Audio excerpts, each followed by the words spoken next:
Welcome to today's edition of the Clay Travis and Buck Sexton Show podcast.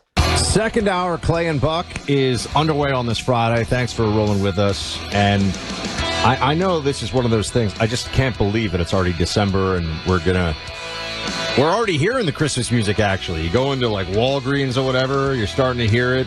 All of a sudden, your life is going to be taken over by Mariah Carey. All I Want for Christmas Is You. You think you can avoid that song, some of you. I assure you, you cannot. It will find you somewhere. Clay, don't you think isn't that the most common? If you had to pick one Christmas song that you hear all over the malls, the shopping malls of America, I think the Mariah Carey All I Want for Christmas Is.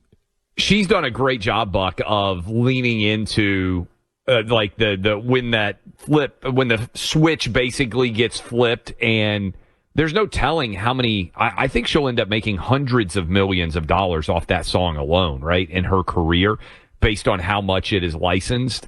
I think it's the most played song every year when you consider all of the obsession with it.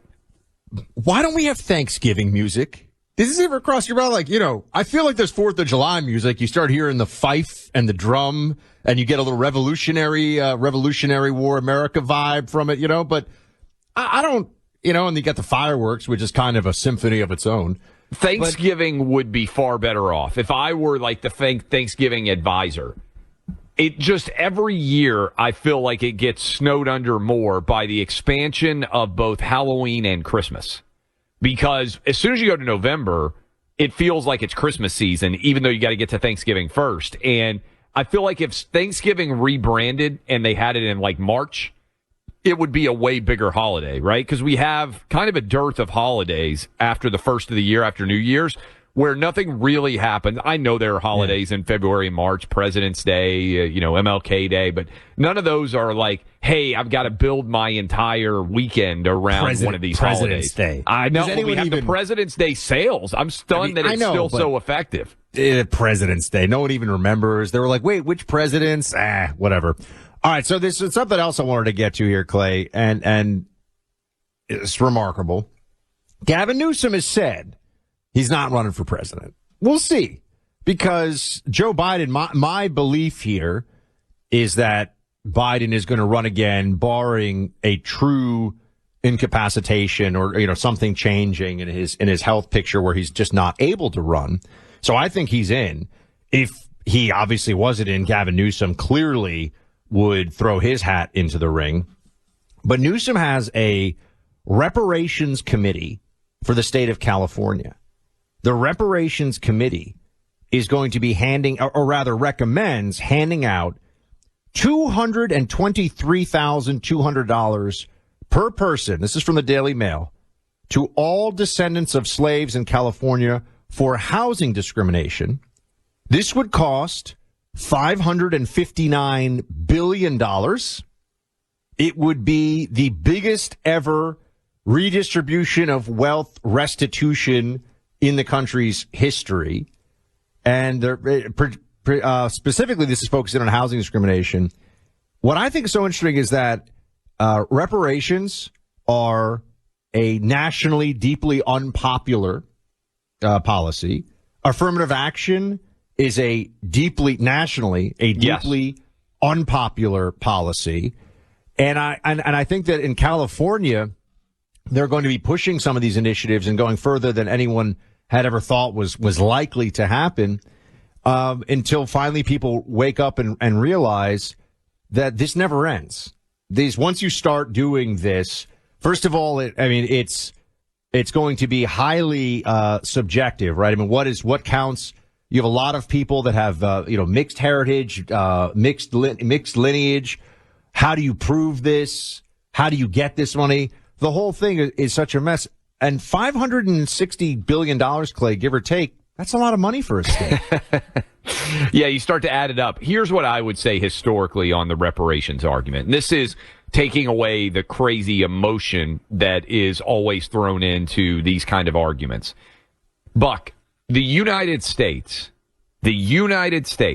had legal slavery for 80 years.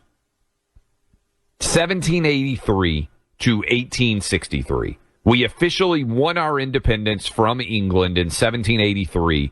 In 1863, Abraham Lincoln signed the Emancipation Proclamation. So we had 80 years of slavery in the actual United States. You want to blow people's mind from 1619, when the first slave arrived on American shores, to 1783, arguably, that is the responsibility of England. So if you want to truly assess slavery in the United States, we were colonies from 1619 to 1783 when slavery existed, and England was responsible for that. From 1783 to 1863, we have 80 years. So 2/3 of all reparations, if they were going to be paid, should be paid by Great Britain, because that is where the authority to determine whether or not slavery existed lay, because we were not an independent country. Now, to your point, the first argument, which no one ever dives into, no one ever discusses, no one ever suggests, to your point, how do you determine and assess when there is so much racial diversity in this country? A huge percentage of people who are African American that live in this country now never were here during slavery, right? There's a huge immigration population.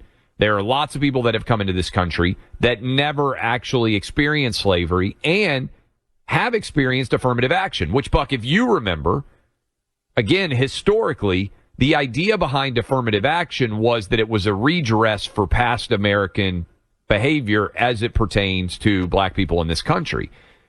That now is, even in California, wildly unpopular. They voted against expanding affirmative action. The Supreme Court is going to knock down affirmative action. And we haven't talked about this on the show, Buck, but do you know what the response of higher education is? Do you know what they're doing already? They're ending getting all rid testing. of getting rid of meritocratic testing. Of course, that's what they're doing in the LSATs. The SAT was created to help diversity in schools when it was largely Jewish people were being discriminated Jewish people against. were being discriminated against in the Ivy League.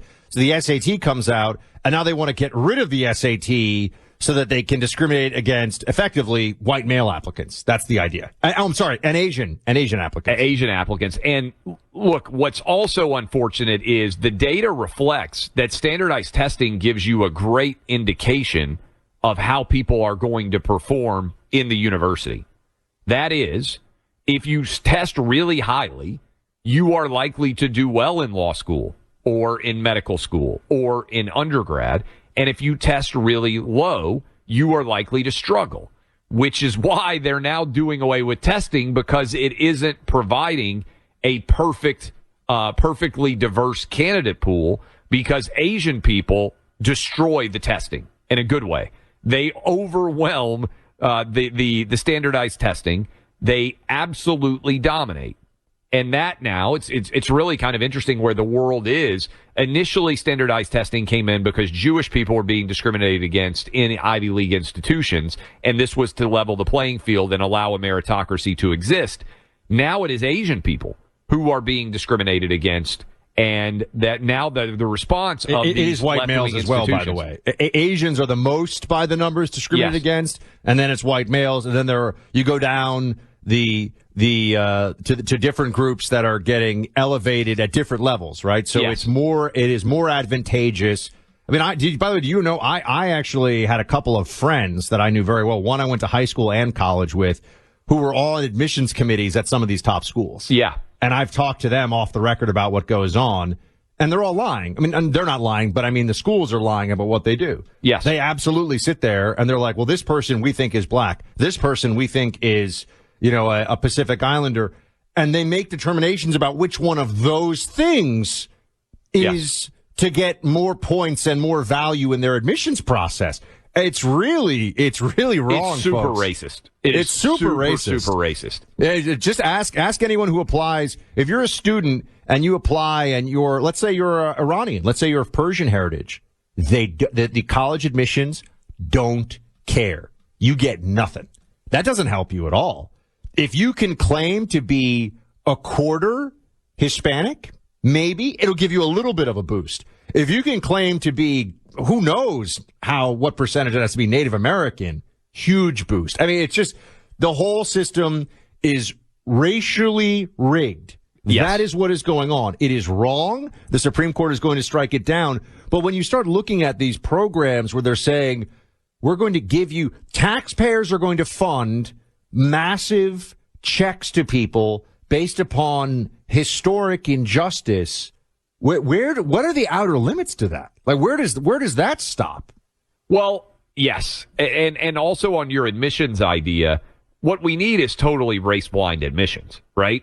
You take a test. You are, and maybe even gender blind. You know, they did this in California.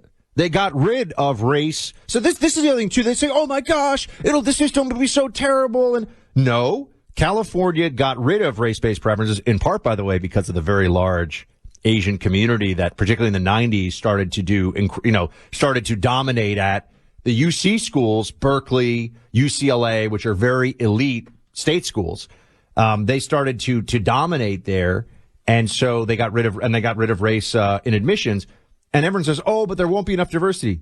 No, California is a very diverse state. The schools are very diverse. What you saw in the data was a shift where there were slightly lower percentages of African American and Hispanic students in the most elite UC schools, but actually a slightly higher percentage in the sort of more mid-tier by SAT schools. But here's the fascinating part.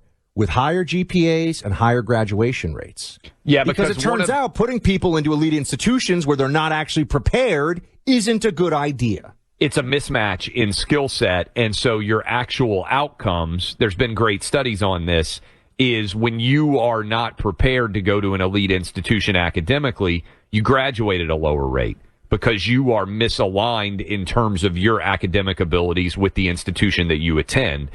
But the fact that they're just completely doing away with testing, I mean, Harvard, Yale, and I believe Stanford, Buck, have all just said we're no longer going to be a part of the U.S. news rankings. They're not even going to share data with all of the U.S. news people to help rank the best schools because they're doing away with any sort of meritocracy at all. And the end result, unfortunately, is going to be that we're going to circle back around to this era where the meritocracy does not govern, and you end up with people with lower grades, less active and strong resumes, getting admitted to schools that, frankly, they're not going to be well suited to be able to succeed in. But that's where we are, and I think all this is connected. What ends up happening, they want to give $500 billion. California's budget has crashed. They're now dealing with a massive budget deficit because they gave out all this money to everybody in California to try to deal with inflation. We didn't even spend a lot of time on that, but I think every person in California got a $1,200 check to help them deal with inflation, which is probably the worst thing the government could do to help deal with inflation, is give people more money to go out and spend. It's just there's a lack of basic comprehension when it comes to business in so many of our elected officials.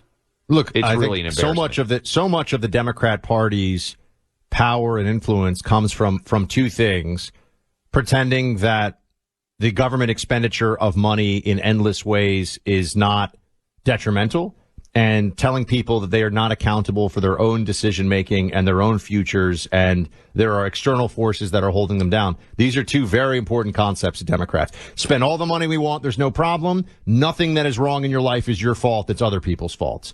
Welcome to being a Democrat. You're a victim. That's the Democrat Party's entire mantra now.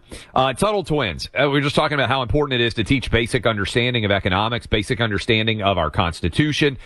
Do you feel like your kids are getting taught any of that very well right now?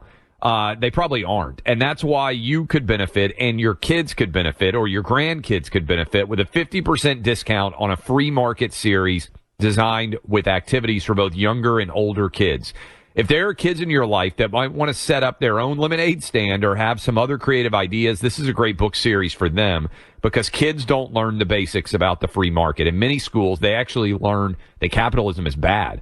This book will make it easy for kids and teens to learn important concepts. And right now, you can get hooked up in a big way if you go to TuttleRadio.com to access their special deal. That's TuttleRadio.com, 50% off the free market economic curriculum there. TuttleRadio.com. One more time, TuttleRadio.com. Welcome back in, Clay Travis, Buck Sexton Show. Going to head up to Michigan to talk to Tudor Dixon about the fallout of her race for governor. She's going to be on with us next.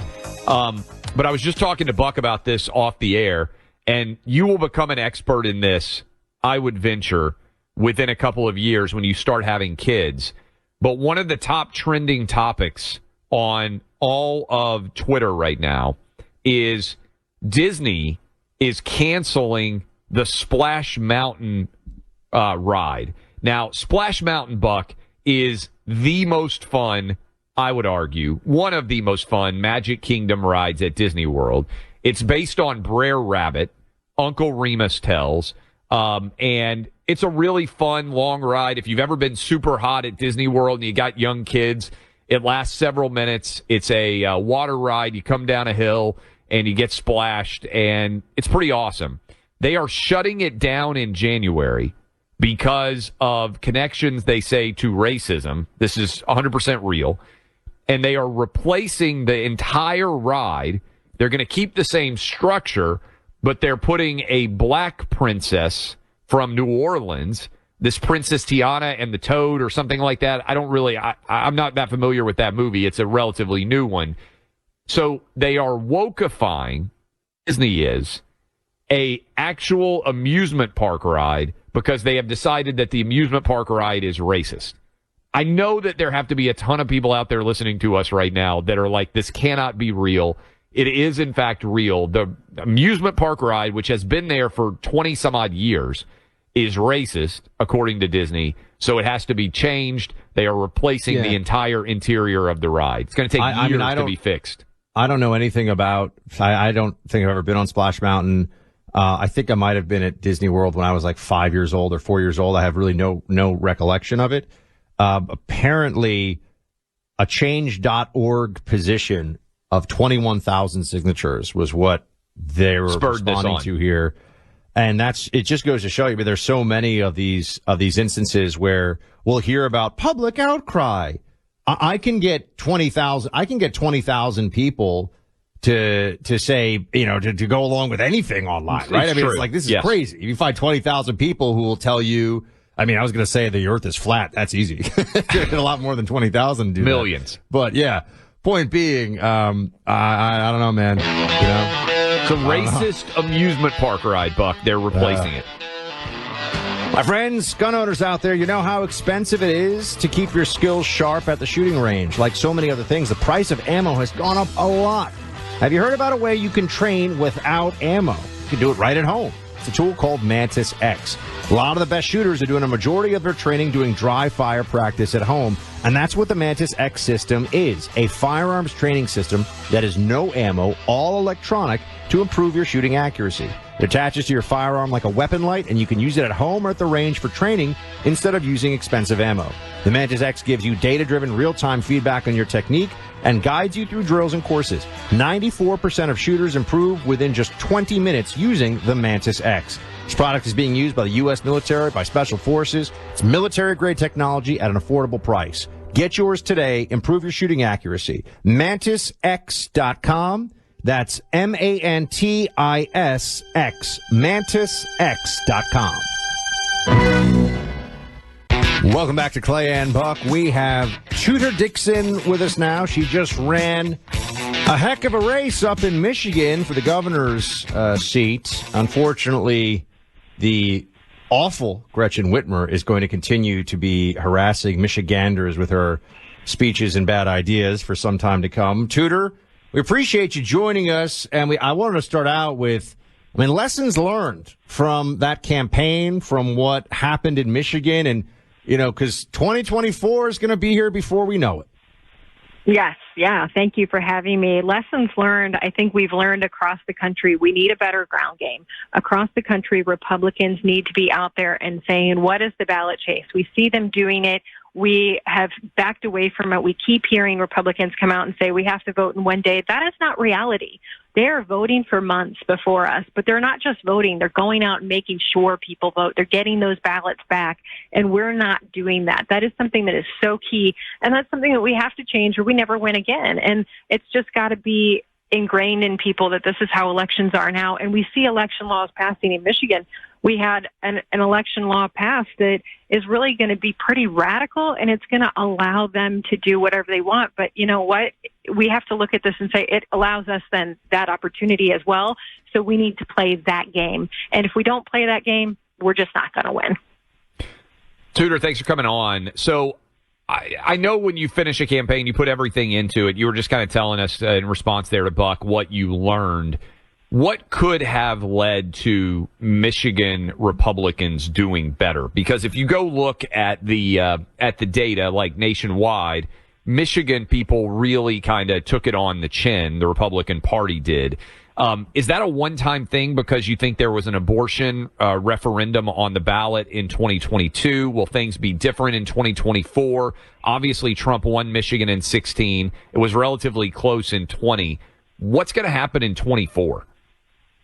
Well, I definitely believe that abortion was a part of it because Michigan was somewhat unique in that in Michigan, when the Dobbs decision was made, then we immediately reverted to a 1931 law that would ban abortion except for in cases of life of the mother. And so the Democrats came out against all of the Republicans because, this decision was made in July, and the Republicans had all been endorsed by Right to Life. And so it was like, you're on the record saying that you are pro-life, and then they can twist that into, because they are pro-life, they will make sure you can never have this. And of course, they're very emotional with it. It's taking your rights away. And so Republicans across the state were just pummeled with this advertising. And there really wasn't the money to go back across the state. There really wasn't the funding to go back against this machine. The Democrats in Michigan had a massive amount of funding to just hammer us into the ground on this particular issue. And I really do think that that was incredibly successful. But do I think that that's a one-time thing? I'm not sure. Michigan is very much a purple state. So the problem is that if we don't figure this out in the next 2 and 4 years, and we don't win some of these seats back, it's going to be hard to bring it back, to bring the majority back to the Republicans. So it's key. This is the time when it is really key for Republicans to go, we're going to focus on exactly what it takes to win and make sure that we are in the next year putting that mechanism together, forming that organization that it takes to do this, and then hit the ground running once these elections really start to unfold, and once the campaigns really begin to unfold. And we are playing the same game that they're playing, because if we do not win House seats back in 2 years and Senate seats back in 4 years, we are in danger of being a blue state for a long time to come. Speaking of Tudor Dixon, Tudor, if there's any messaging lesson that you have specifically for how to win Michigan, I mean, I know we're talking about that. That's the state that you know the best. It's going to be essential in 2024 that the GOP approaches it the right way. You've talked a bit about getting the machinery in place, which is obviously critical. It's critical in Michigan, meaning the vote ballot harvesting, or where that's legal, obviously, registration, mail-in voting where that's legal, those things. True in Arizona, true in Michigan, true in Pennsylvania. What do you think, though, from a messaging standpoint? What needs to be said? What do Michiganders need to hear? Let me be raw and brutally honest here. In Michigan, but I think across the country, Republicans have to come out with solutions and no complaining. And I think that is something that we all have to go, well, what happened in 2016? You had a presidential candidate in 2016 who came out and said, I will absolutely make sure we are building cars in the state of Michigan again. That was an absolute, and people went, wow, that's what we want. That's what we want to hear. And I will absolutely put you first. I will bring back blue collar jobs. And now that's not the message that we're hearing. We have to go back to, we're going to restore your life and affect your personal life and affect your pocketbook in a positive way. And that's a key issue right now, especially for people in Michigan, because look at what we have going on. You have an electric vehicle industry that only survives if you have battery plants. And batteries are so heavy and unwieldy and hard to ship that you are only going to have assembly factories if they are next to battery plants. And Joe Biden just awarded the funding for battery plants to 12 states. Michigan was not one of them. So if you are going to come and as a presidential candidate or any candidate come into the state of Michigan and talk to people in Michigan, you better be talking to them about making sure that those auto jobs are going to stay in the state of Michigan. And also for parents, Michigan is 40th in the nation for education, but what is the answer for that? What is the true answer? And that one's tougher because we have a very strong union here and they are not allowing these students to get back on track. There's not really a plan and it's not as black and white. It's not like you can say, I'm going to bring factories back and teach kids to read. It's not like factories for making sure that you're going to have a place to build cars. That's not as black and white, but you have to have solutions. You can't complain that the schools are so bad. You have to have a solution to make sure that the schools are better. You can't complain that auto manufacturers are leaving. You have to have a solution to bring the auto plants back to Michigan. Tudor, one of the things that we've learned by looking at some of these campaigns is a lot of things that typically have mattered a great deal. Debates, for instance. Gretchen Whitmer got, I think, slaughtered by you in the debate. But Democrats are already voting. And by the time, even some independents are, by the time those debates happen, we don't have necessarily the same move in the polls. And if we do have those moving going on in the polls, then so many people have already banked their votes that they really don't matter. We kind of focus on the October surprise or the last week Republicans do for the ground game. You hinted at this with the first response, but did you feel that where a lot of the result was already baked before you even got the opportunity to make your case? Absolutely. And we have a lot of Republican donors who are like, I'll see how she does. I'll see if I think she can pull it off. And then if she impresses me, I'll come into the game. And the interesting thing about the Democrats is they don't care who the person is. If it's a D, they support him all the way. If that's the person who wins their primary, you have to believe that there are going to be millions of dollars that will flow to that person, and every Democrat will come out and vote. You won't see Democrats saying, I don't know if they personally impressed me.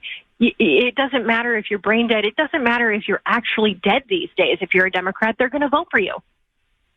Tudor, do you think Gretchen Whitmer is going to run for president now? Are you concerned that that's going to happen? Look at what we're seeing right now. Something very, very fishy is going on in Michigan where we're suddenly going to move up our primary, even though suddenly that's going to just totally annihilate the Republicans. We lose all of our delegates if we do this. Why did our legislature say, this is a good idea, we want to vote for this? This is very, very suspect because the reason to do this is that you are going to have a Democrat primary. And the interesting part about this, if you are looking at what is happening in Michigan right now, and you're looking at what key comments are coming out of Democrats, the key Democrats in the state are saying, we want people to come and campaign, get your winter jacket. We can't wait to have people here in February. And you have to go, wait a minute, they are having a primary. They already know it. So Joe Biden's not running. The only reason to have this moved up in Michigan is because Gretchen Whitmer is going to win those votes in Michigan, and then you're going to push to have Gretchen Whitmer be the candidate nationwide. So I believe 100% yes. I already can tell from the comments that we're seeing Joe Biden is not running, that this is going to be a big primary, and we are going to try to put the person in Michigan at the top. Now, the only question is Pete Buttigieg saying, I'm going to be in Michigan and I will be the person who will win out Michigan, and that's why we want to move it up. I believe it's Gretchen Whitmer. I am anxious to see what they decide to do. I don't know why Republicans are going along with this right now, but I think Michigan right now is the state to watch when it comes to the 24 presidential election on the Democrat side, because they're telling us things that people really aren't paying attention to, but it looks like Joe Biden's out of the race. Tudor, look forward to seeing you down here in Nashville in a couple of weeks, meet in person, and we appreciate you coming on the show and look forward to helping you as you figure out your political career going forward. Hey, thank you so much for having me on today. No doubt. Got 4 daughters to take care of, Buck. You're going to be in that camp one day. I think you're going to have a bunch of girls.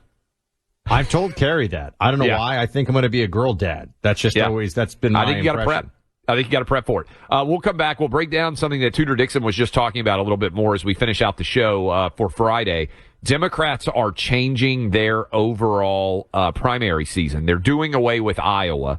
They're going to move everything to South Carolina, start it there. How does that change some of the calculus going forward? I think it's a really intriguing question.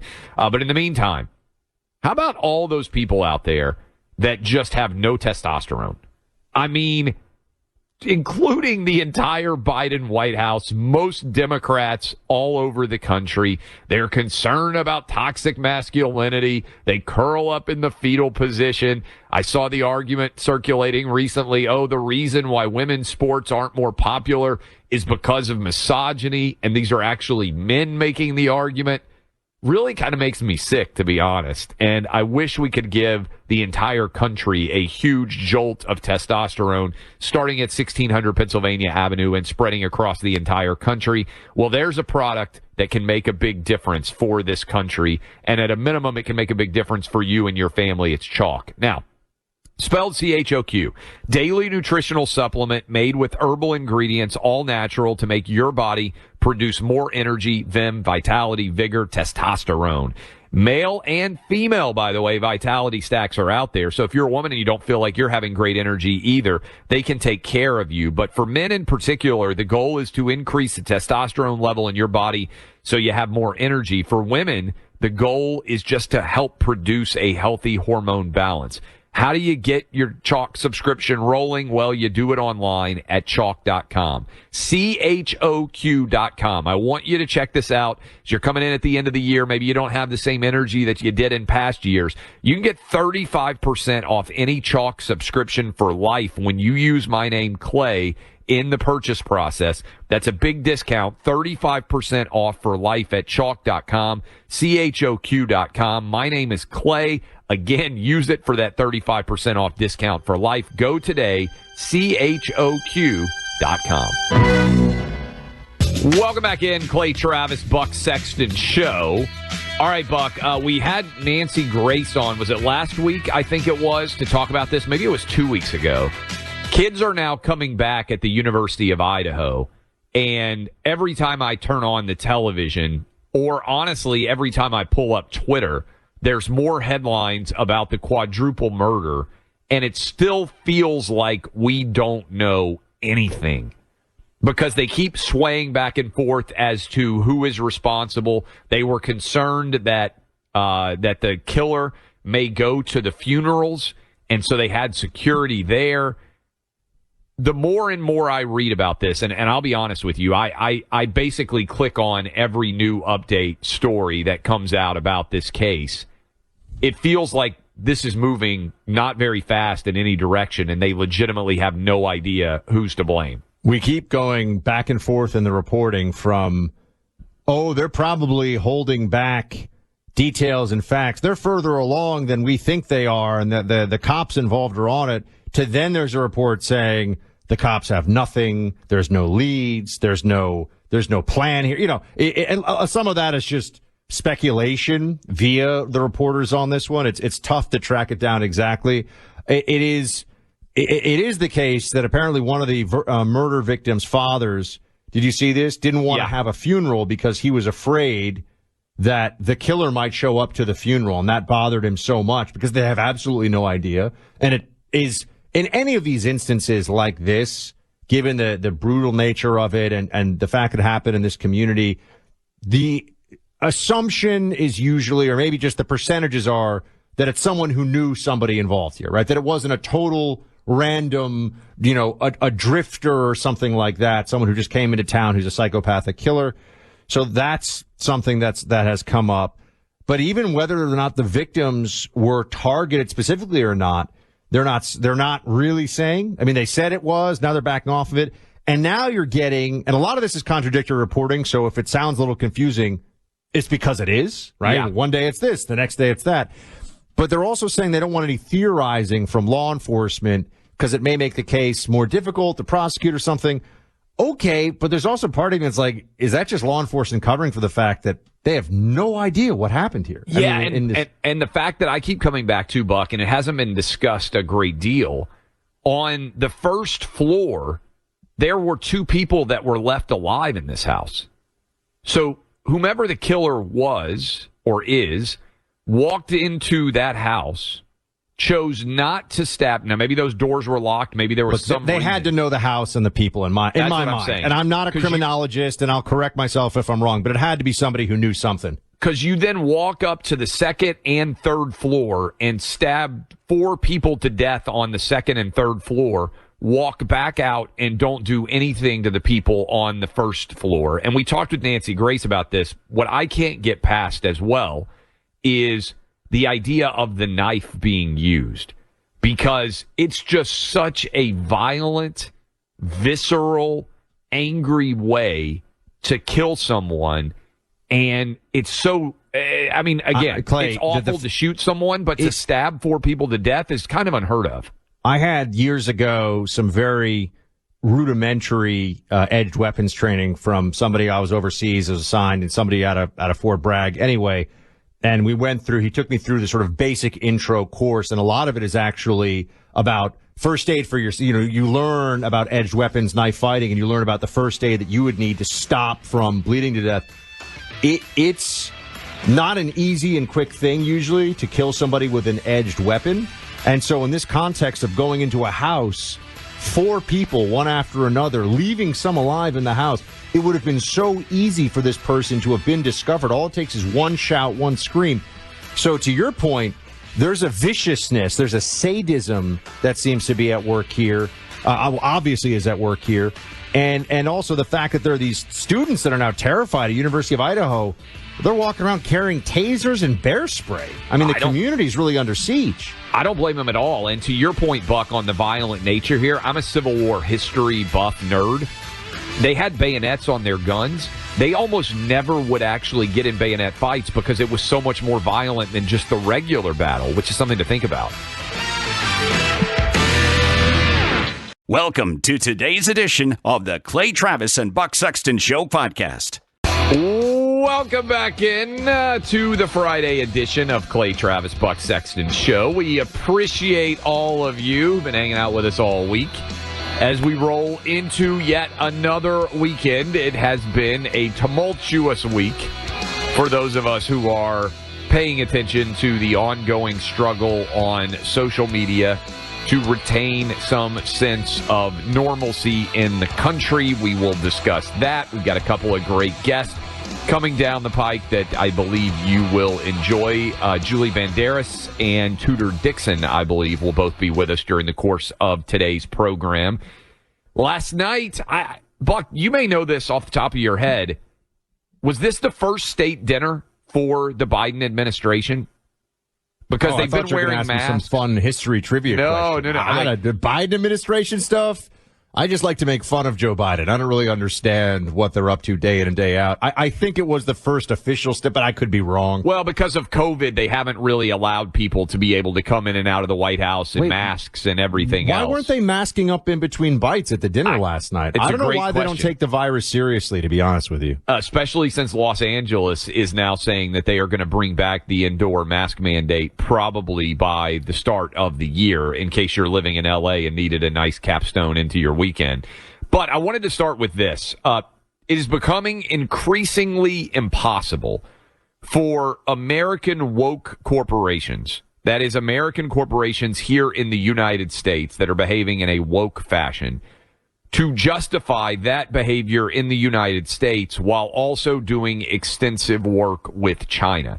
And I want to play this audio for you. Tim Cook set, the CEO of Apple, with Joe Biden at the lead table last night at the state dinner for France. Emmanuel Macron is in town, and they were feting the French president in what may well be the first major sort of state dinner that they've had in the Biden administration. There were lots of celebrities there, but Tim Cook was set at the primary table, I am told, alongside of Joe Biden. Tim Cook was also walking the halls of the United States Capitol, and he has been in the news for 2 big reasons this week as a part of the Apple relationship. First, he went and got involved in a tiff with Elon Musk because Apple decided they were no longer going to advertise Apple products on Twitter because they didn't believe that Twitter was safe. It appears that then Elon Musk said, is Apple going to pull us off the App Store? They had some sort of meeting between the two, and that threat appears to have dried up. But more substantially I know. I just want to throw in there. I didn't want to interrupt your the Clay train, but the fact that even the possibility of the Disney effect for a place like Apple, I think goes to show you don't have to go to war with all these companies. That's right. They just have to know that war is a possibility. And Elon made it known that over this issue of the App Store, it's possible. That alone can change the way this goes. Yeah, and we talked about that with Disney, and I think it's a good point you're raising. When the company is firing on all cylinders, they can handle taking some flack over being too woke. But Disney's business model is legitimately collapsing when you look at the cable and satellite business and the streaming services and how much money they're losing now on streaming, $8 billion, I believe, in the past year.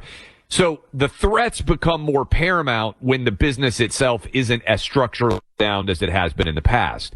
And so Apple is now finding itself in the crosshairs, not only in terms of what social media rules should apply in the United States, but more importantly on a global scale with what's going on in China and Apple's relationship with the Chinese government. And in particular, Apple is willing to do essentially whatever China tells it to do. It is terrified, Apple is, of China. Meanwhile, it is constantly, I would say, denigrating in many ways American values, attacking American institutions, even though it's technically an American corporation. So Tim Cook is making the rounds on Capitol Hill yesterday. Credit to Fox News, and I'm not sure, do we have the reporter's name here who finds Tim Cook walking the halls of Congress and begins to ask questions? Hillary Vaughn is the Fox reporter here. I wanted to make sure we gave her credit. I don't know how many of you saw this audio. The video is quite compelling because Tim Cook is just trying to avoid making eye contact with her at all. He's got a flanks of security that's surrounding him. He's clearly attempting to avoid answering any of these questions. This is in the halls of Capitol Hill, so he is engaged in political activity. It's not as if she tracked him down at some restaurant and started to berate him. This is Hillary Vaughn asking a series of very legitimate questions of Tim Cook on Capitol Hill yesterday. Listen. Mr. Cook, do you support the Chinese people's right to protest?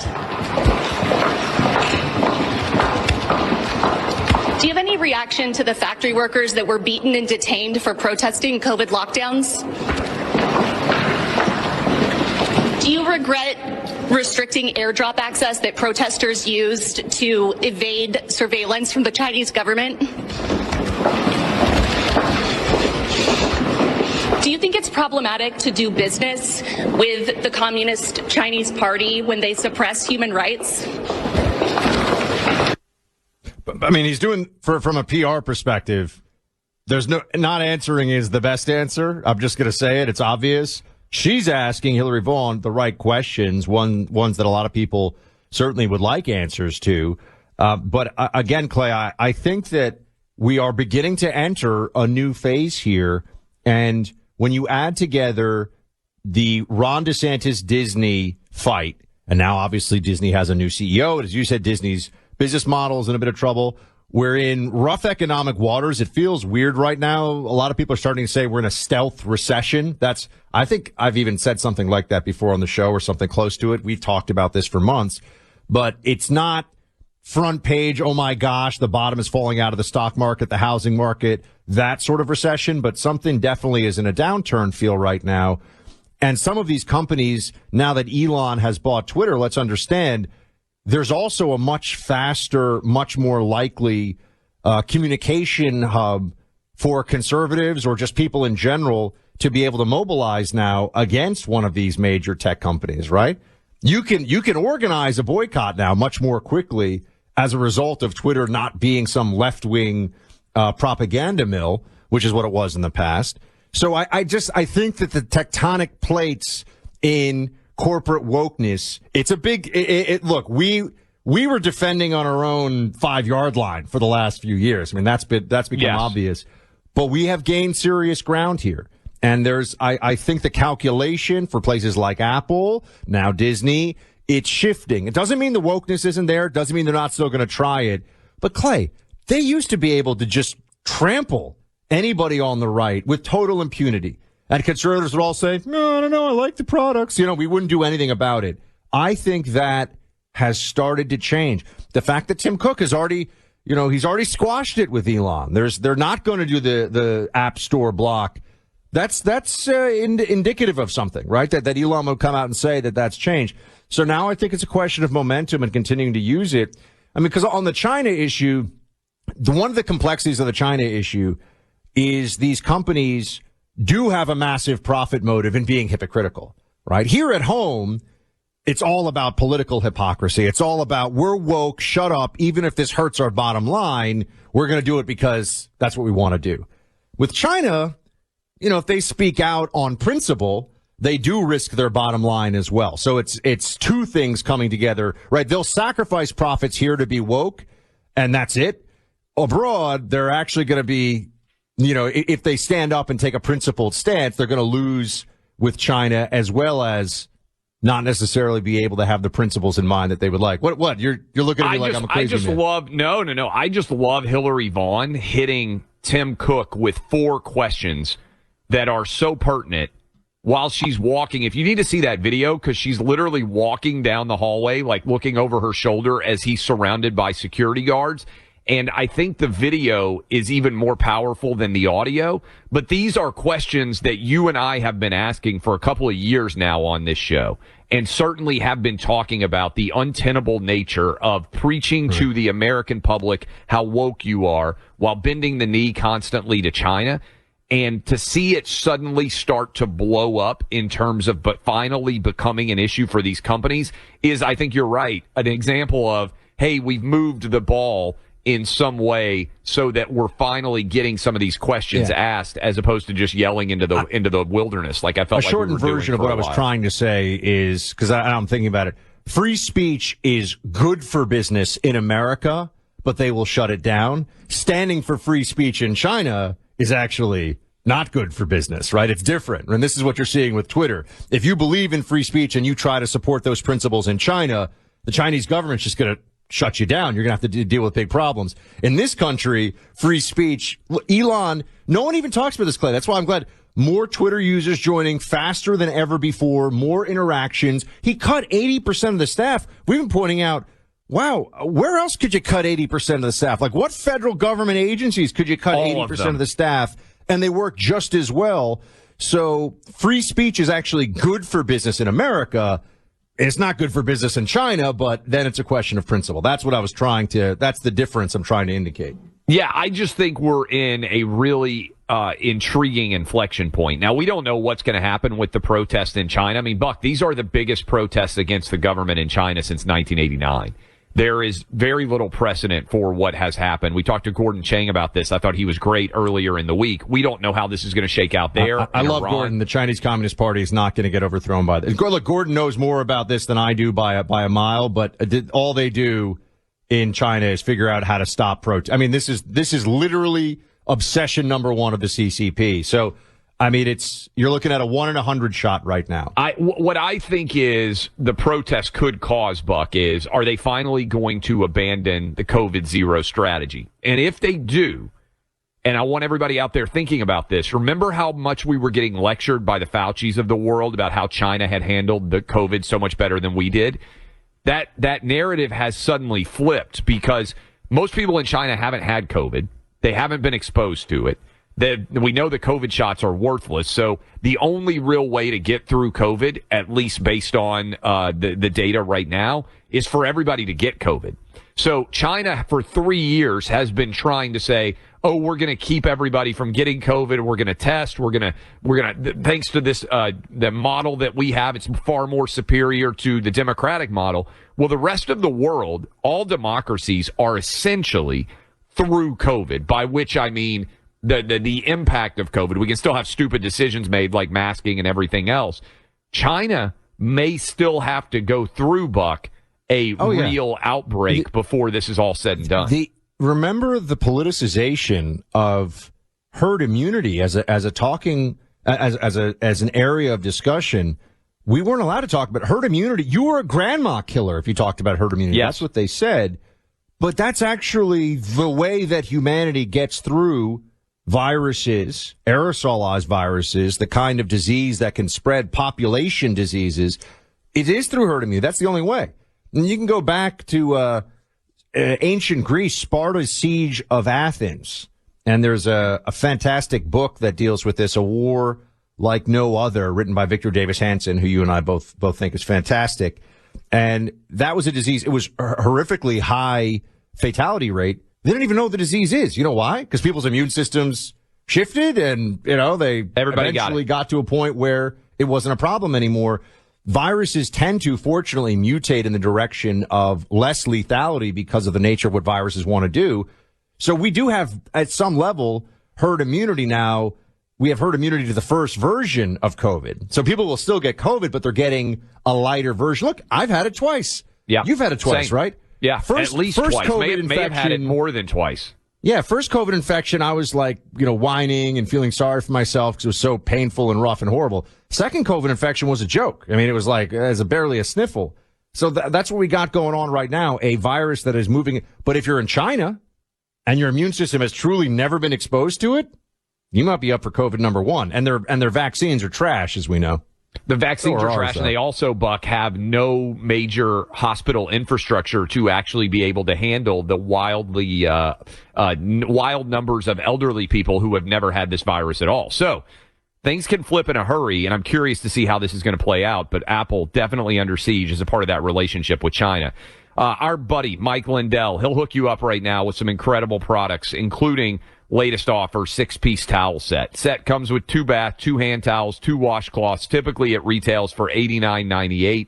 For a limited time, you can get this set for just a fraction of that price, for under $40 with the promo code Clay and Buck. My Pillow products come with a 10-year warranty, and now for the holiday season, they're extending it to a 60-day money-back guarantee. Orders placed between now and Christmas Day will have their money-back guarantee extended until March the 1st of 2023. Just go to MyPillow.com, click on the radio listener specials to get this low price, $39.99 on the towel set. Great Christmas gift. Enter the promo code Clay and Buck. You can also call 800-792-3269. That's 800-792-3269. MyPillow.com, code Clay and Buck. The labor force participation rate moving in the wrong direction. This is not good. 62.1. That equals the low mark, which was in July, also at 62.1 on a recent basis. If you go back in the last year, we had 61.6, 61.4 actually in January of 2020. So when you look at it in the context of 2022, it's a big disappointment. It's a mixed picture right now with the employment side of the economy. The numbers just came out. 263,000 jobs added in November. That's the headline from today, beating the expectation of 200,000. Unemployment at 3.7%. But you have a really low labor force participation rate relative to pre-pandemic levels. Clay, you got millions of prime working age men in their prime years in particular who are just out of the labor force. I start to think of how these numbers that we rely on so much, like what's the unemployment number? Well, it's not that helpful if you're not counting millions and millions of people who don't even want to find jobs. Well, and this is where I think all of this lines up is no matter where you're listening to us, I bet when you go into a restaurant or I bet when you go into a gas station, they're begging for people to come work.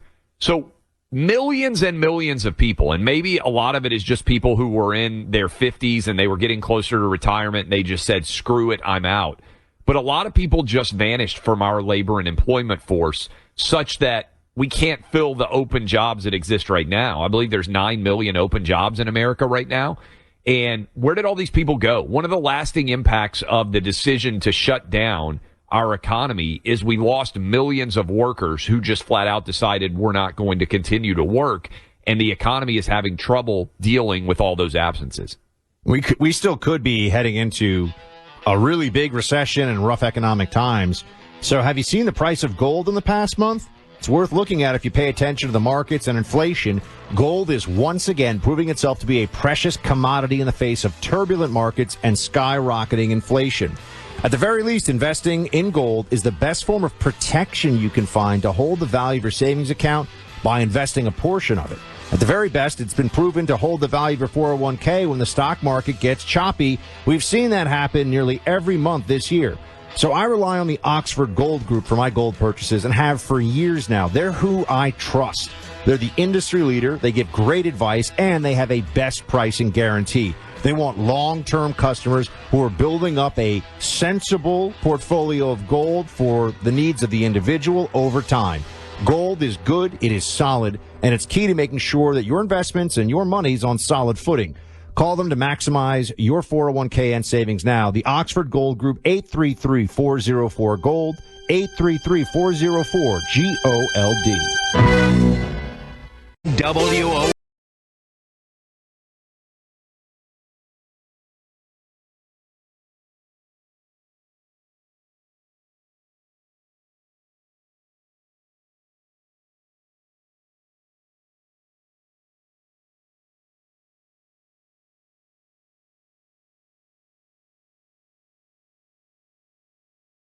Clay Travis. You can also search out Buck Sexton's name. Encourage you also, if you got frustrated on social media and you were angry about the way that Donald Trump was being treated by Twitter and other social media companies, I certainly understand that.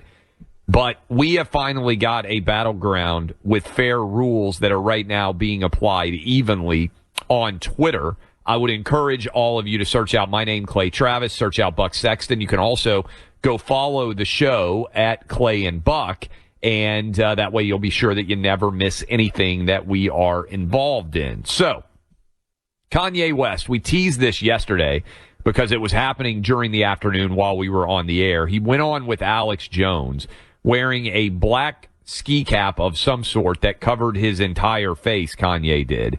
Have you ever had Alex Jones come after you, by the way? No, not that I know of. Has he come after you? Oh, yeah. Oh, yeah. For what?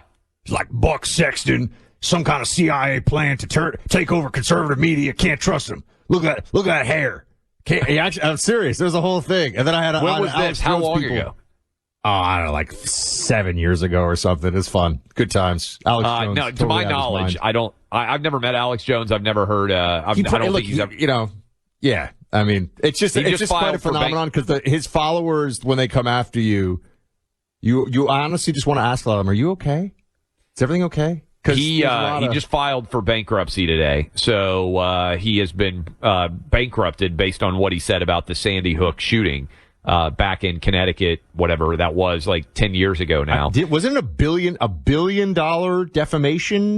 Over $1 billion, I think, in verdicts against him. Now, I don't believe those are permissible under Texas law, because there's a limit to punitive damages, I believe, and I'm not an expert on damages in Texas law, so I think a lot of that will get struck down in appeal.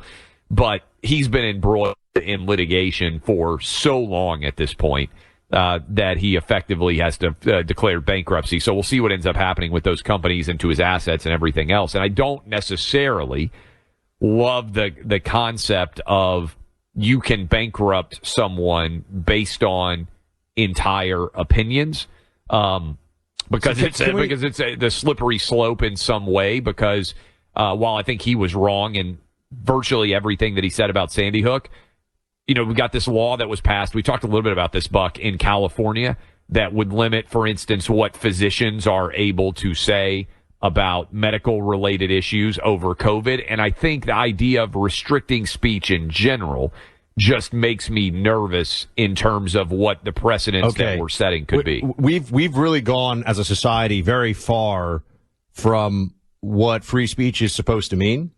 This is something that I think even on the right now, there's this, you can't say something that's like really mean or really false, that's actually not the free speech principle that was enshrined both in the Constitution and upheld many times by the Supreme Court. As we know, really ugly, really horrible speech. If speech that is not hated, now there are limitations, and we can discuss those limitations, right? But if speech as a general matter that is not, if speech that is hated is not protected, what is the purpose of free speech protection?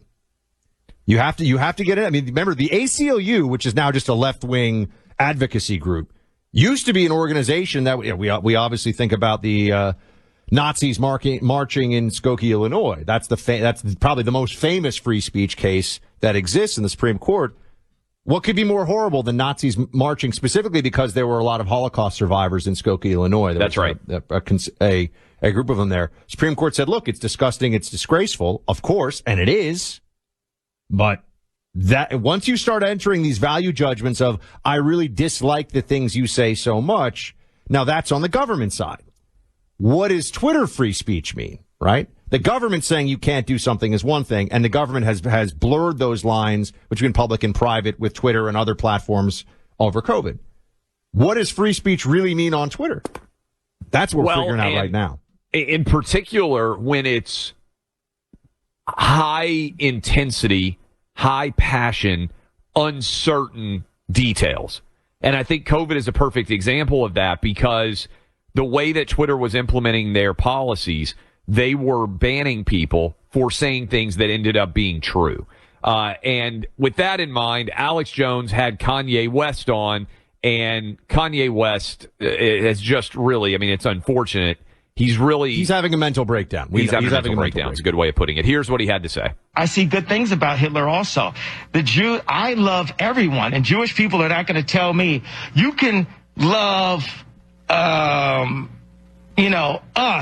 and you can love what we're doing to you with the contracts, and you can love what we're pushing with the pornography. But this guy that invented highways, invented the very microphone that I use as a musician, you can't say out loud that this person ever did anything good, and I'm done with that. I'm done with the classifications.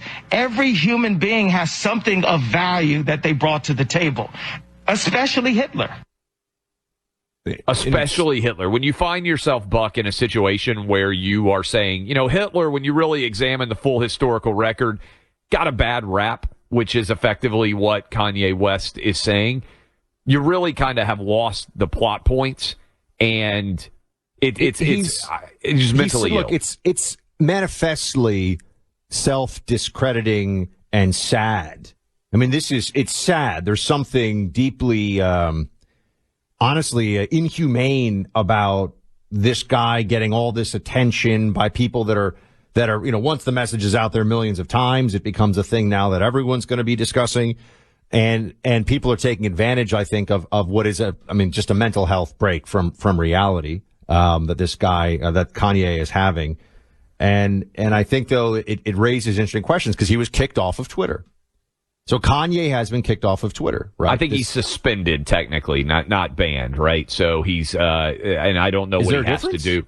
Well, I think when you're suspended, you could theoretically come back, right? But my understanding was everybody, like all the people that lost their accounts, were suspended. Well, that's interesting. I think that Musk would be likely to bring back Kanye at some point. He's trying to allow everybody to be on the site, whereas I don't think if Elon Musk hadn't bought Twitter, I don't know that Trump ever comes back. Here's my point. I think when you're talking about the government, if you believe in free speech, you have to be effectively an absolutist on free speech. Because if the government can say, you can't say this because we think it's really ugly or really untrue, well, they can do that on a whole range of issues. For Twitter it's a true private company, right? I mean, it's not even publicly traded anymore. It's Elon's company. It is a private company. It can do what it wants.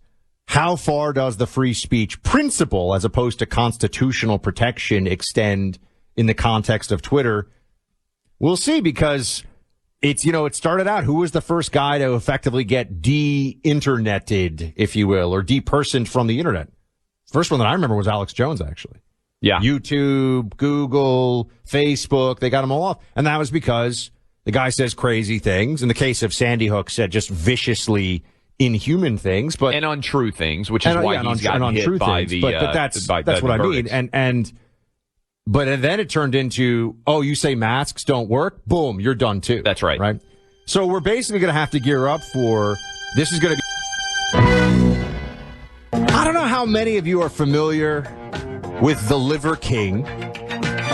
I'm somebody who, if you go on my Instagram or my I do have TikTok. And oh my gosh, I'm not supposed to have TikTok, but I just look at it. I don't post on it really. Although I might change my mind on that at some point. Big tech is a spying mechanism across the board. So just pick your spying.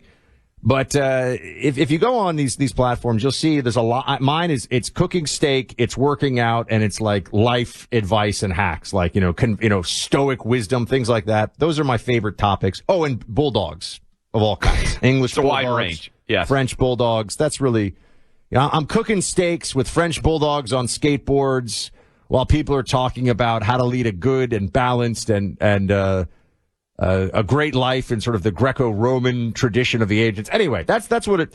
But I do see this guy Liver King, and I have for a while, and I don't even know his real name. If you're not familiar with him, he is a very muscly fellow who advocates the eating of liver, obviously liver, and also other organ meat, to include bull testes. Are you familiar? You know this? He eats I've lot seen of bull the crazy testes. stuff that he eats, but I'm wincing at the idea of eating bull testicles. But I believe they're called Rocky Mountain oysters. Seriously, that's a thing. But anyway, there are all these videos of it, and he has gotten a massive social media following. And I will say, as the performance art, I like the guy. I actually used to think it was entertaining. He talks about being primal, living the life of your ancestors. He's essentially another iteration of the what's the keto caveman lifestyle. Paleo. The paleo diet. Paleo, thank you. That's what I was looking for. Paleo. And unfortunately, it has come out that. By the way, do we have any audio from him? I'm trying to think of who the audio. He's apologized now. Oh, also let's hear. Here is the Liver King saying, well, people have said he used steroids a lot. Here's what he says. Yes, I've done steroids.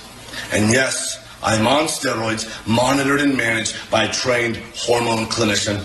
Liver King, the public figure, was an experiment to spread the message, to bring awareness to the 4,000 people a day who kill themselves, the 80,000 people a day that try to kill themselves. Our people are hurting at record rates with depression, autoimmune, anxiety, infertility, low ambition in life. While spreading the message, I've been on several podcasts, and when asked if I've ever taken steroids, I've always said no. I don't touch the stuff, not gonna touch the stuff, never touch the stuff. That was a lie. Okay. I gotta say, I like this guy because he talks about spending time with your family. He talks about getting sun, working out, being a traditional masculinity. I like a lot of the message. My frustration here is just twofold. One, a lot of people feel really let down and kind of betrayed by this. People that looked up to this guy. And that's bothersome, right? I mean, that's something that. And then the other part of it, Clay, is and I know this is doing huge traffic on Outkick, this story. Yeah, people love this story. I mean, I knew the guy was popular. I didn't know. And I will just say this, Buck, when we were talking off air, anybody who is insanely super ripped, I just always assume that they're on steroids. This is exactly that you could get as ripped as this guy is just by doing push-ups and sit-ups and like squats is unlikely. When you add, I mean, I'm a desk radio guy who is like trying to fit into his suit for the wedding, right? You're getting but I spent enough time in gyms, enough time doing these things that you can look at people, and I've known Liver King was on steroids all along, and I'm just an amateur who's, I'm at best an advanced beginner in the gym. But the problem, Clay, is that it's all an arms race, literally. Look, see what I did there? Yes. And there's so much HGH and testosterone and serious steroids and tren and cycles. And younger people, in particular guys, look at these enormously jacked people. It's fake. As in, they didn't get there by just doing some extra push-ups. And it really people that are making progress and gains in the gym, they're like, why isn't it faster? Because the people you think are so great on Instagram are taking steroids a lot of the time.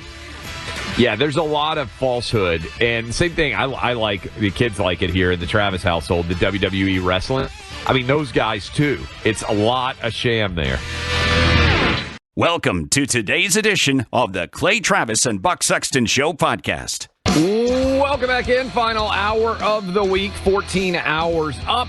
About to be the 15th hour here. We appreciate all of you who've been hanging out with us all week long as we continue to roll into the end of the year. Christmas not very far away. Couple of things that I want to hit with you here at the top of this third hour.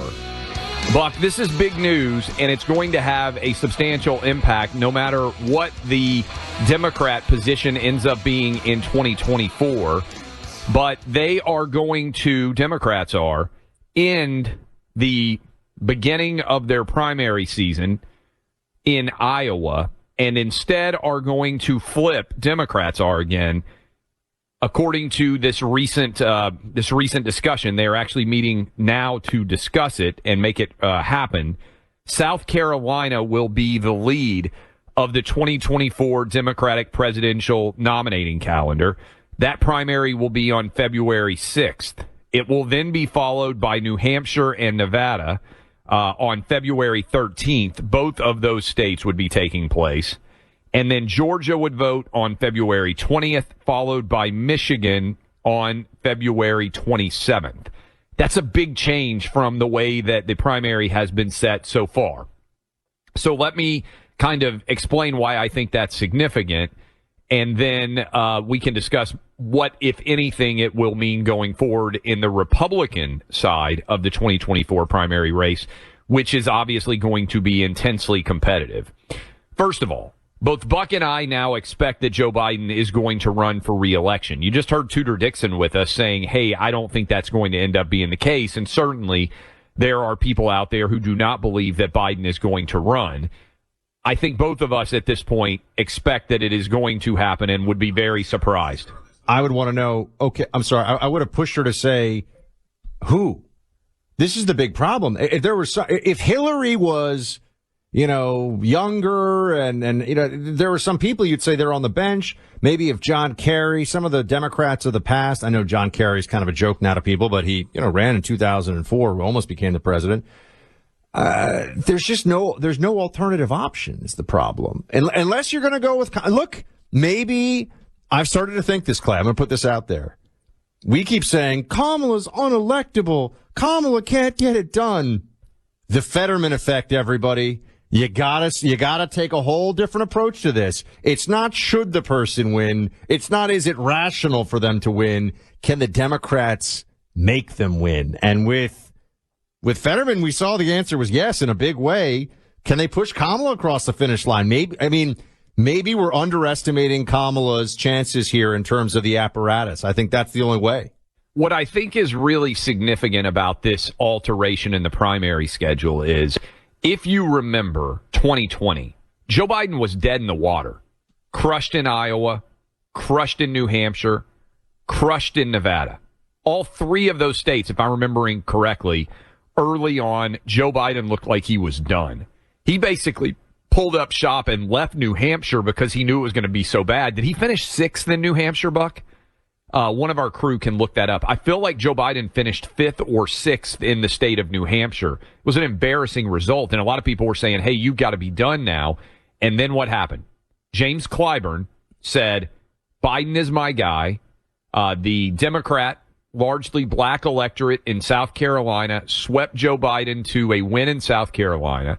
And then from there, everybody got in line, dropped out, and Joe Biden was the nominee. So Joe Biden went from left for dead in Iowa, left for dead in New Hampshire, to South Carolina, rescuing his campaign after James Clyburn said Biden's the guy.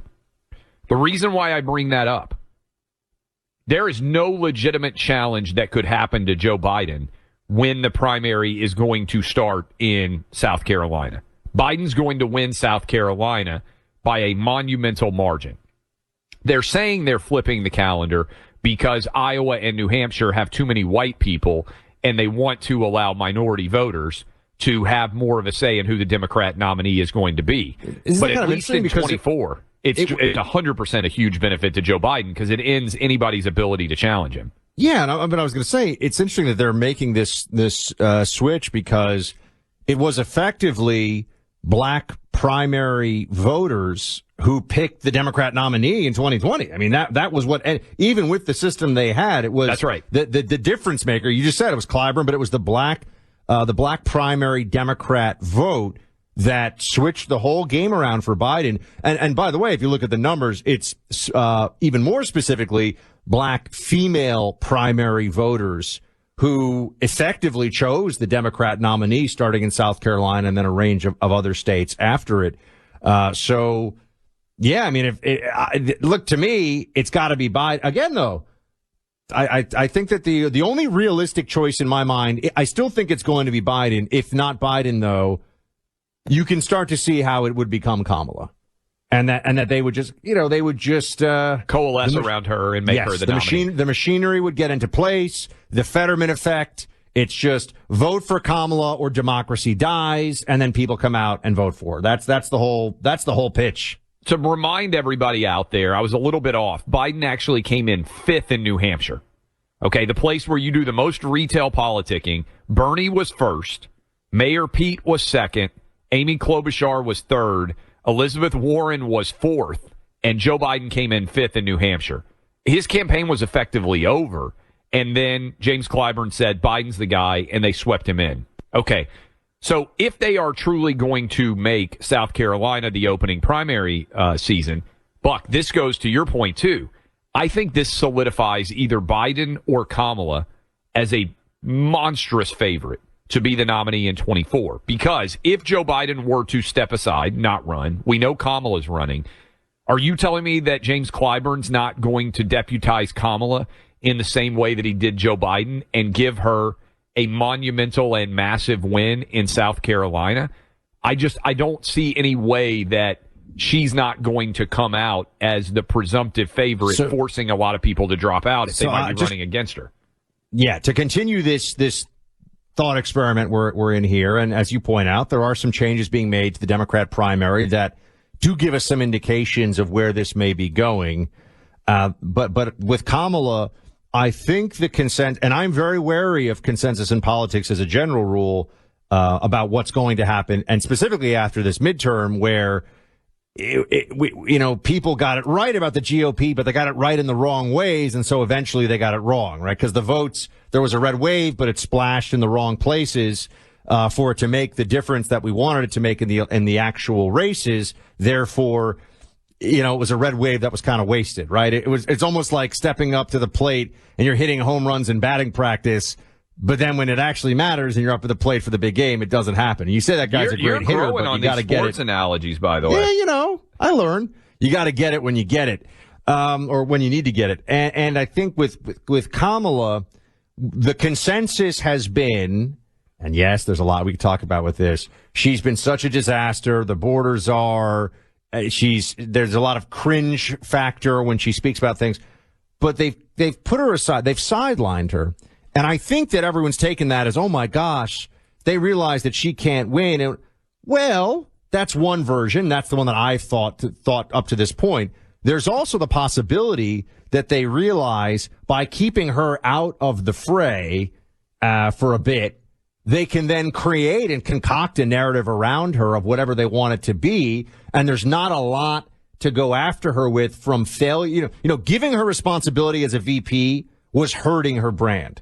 So by sidelining her, I think you could make an argument that they are protecting her brand enough that they could then make a case. Now, again, I still think it's going to be Biden, but I'm just playing this out.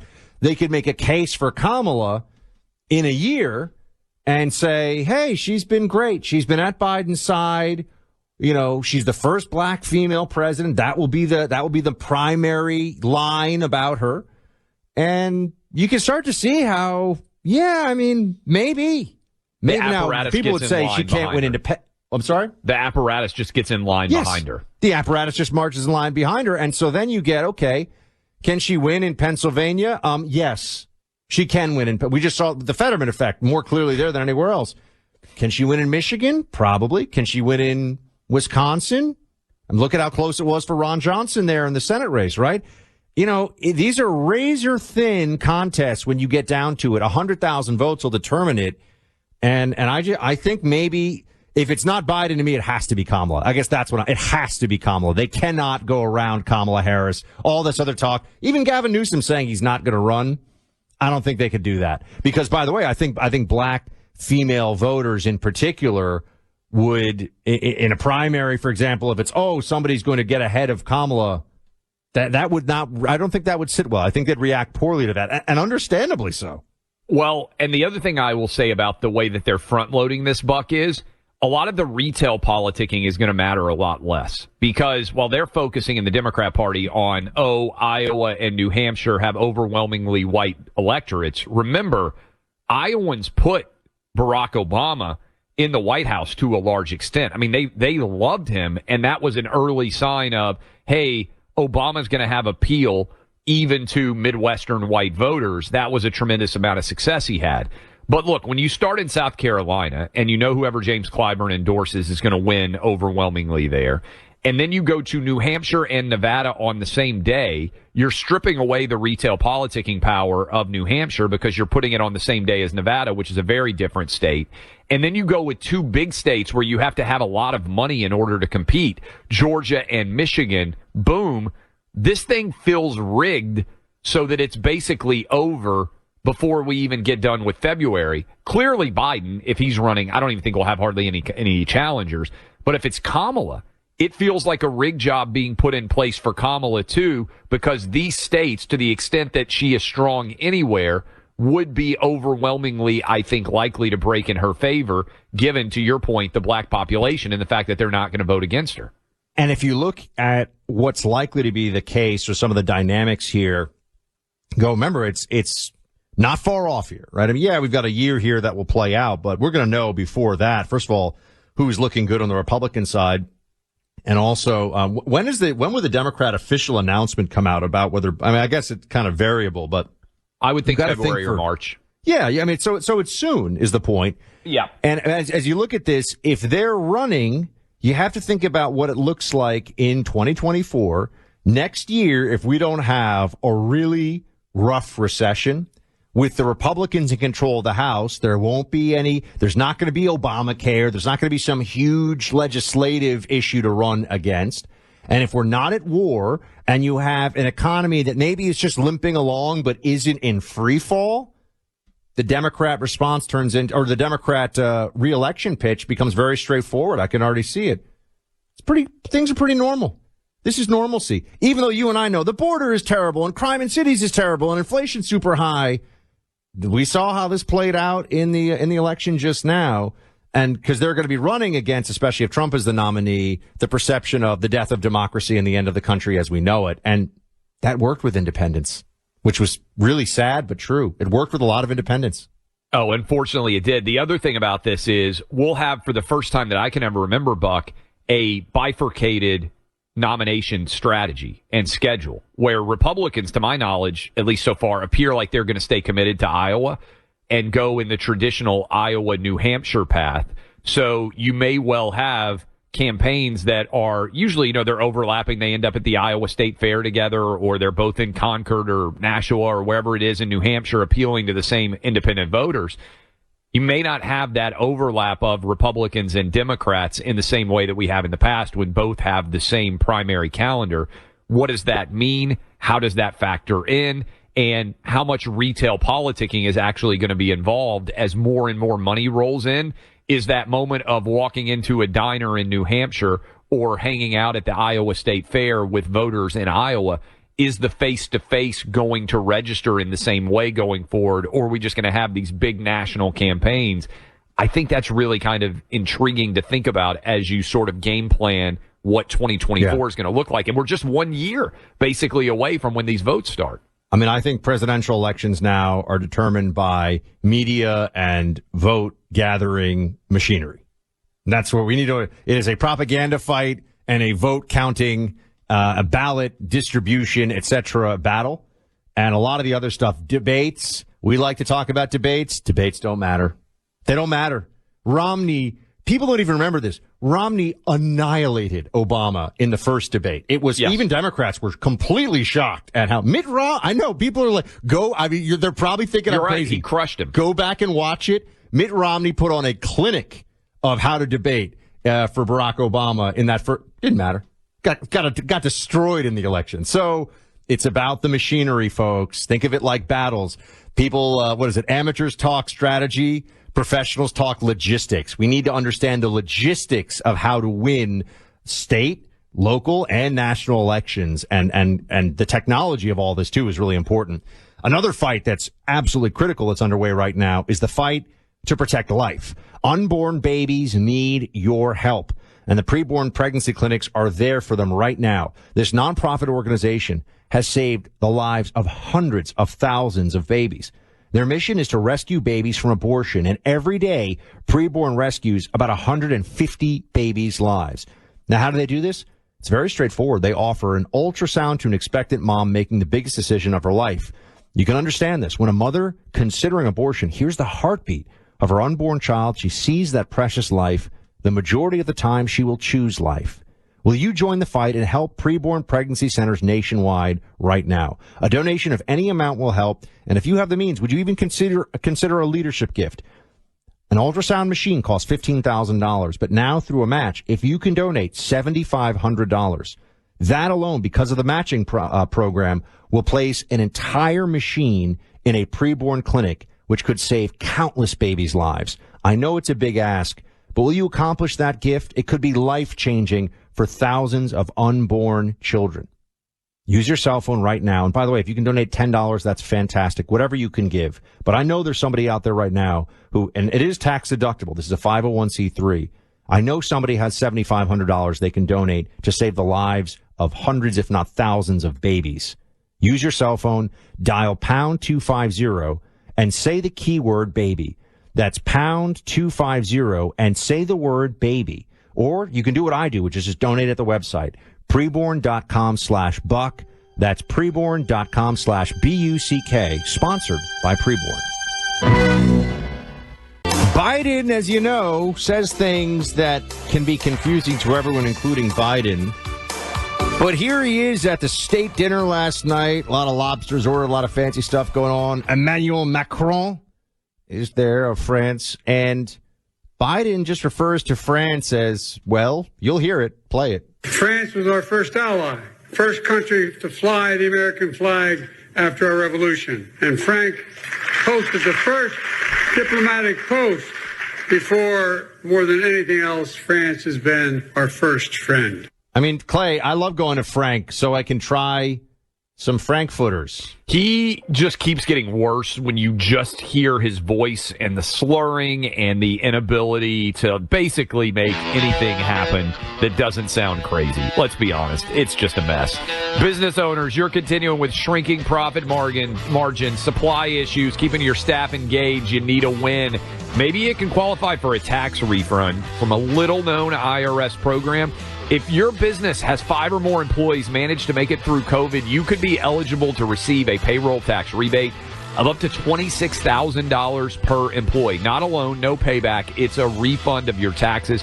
How do you get your business this refund money? Go to getrefunds.com. Their tax attorney specialist, little-known payroll tax refund program. They do all the work, no charges up front, just share a percentage of the cash they get with you. The team at getrefunds.com has already returned over $1 billion to businesses.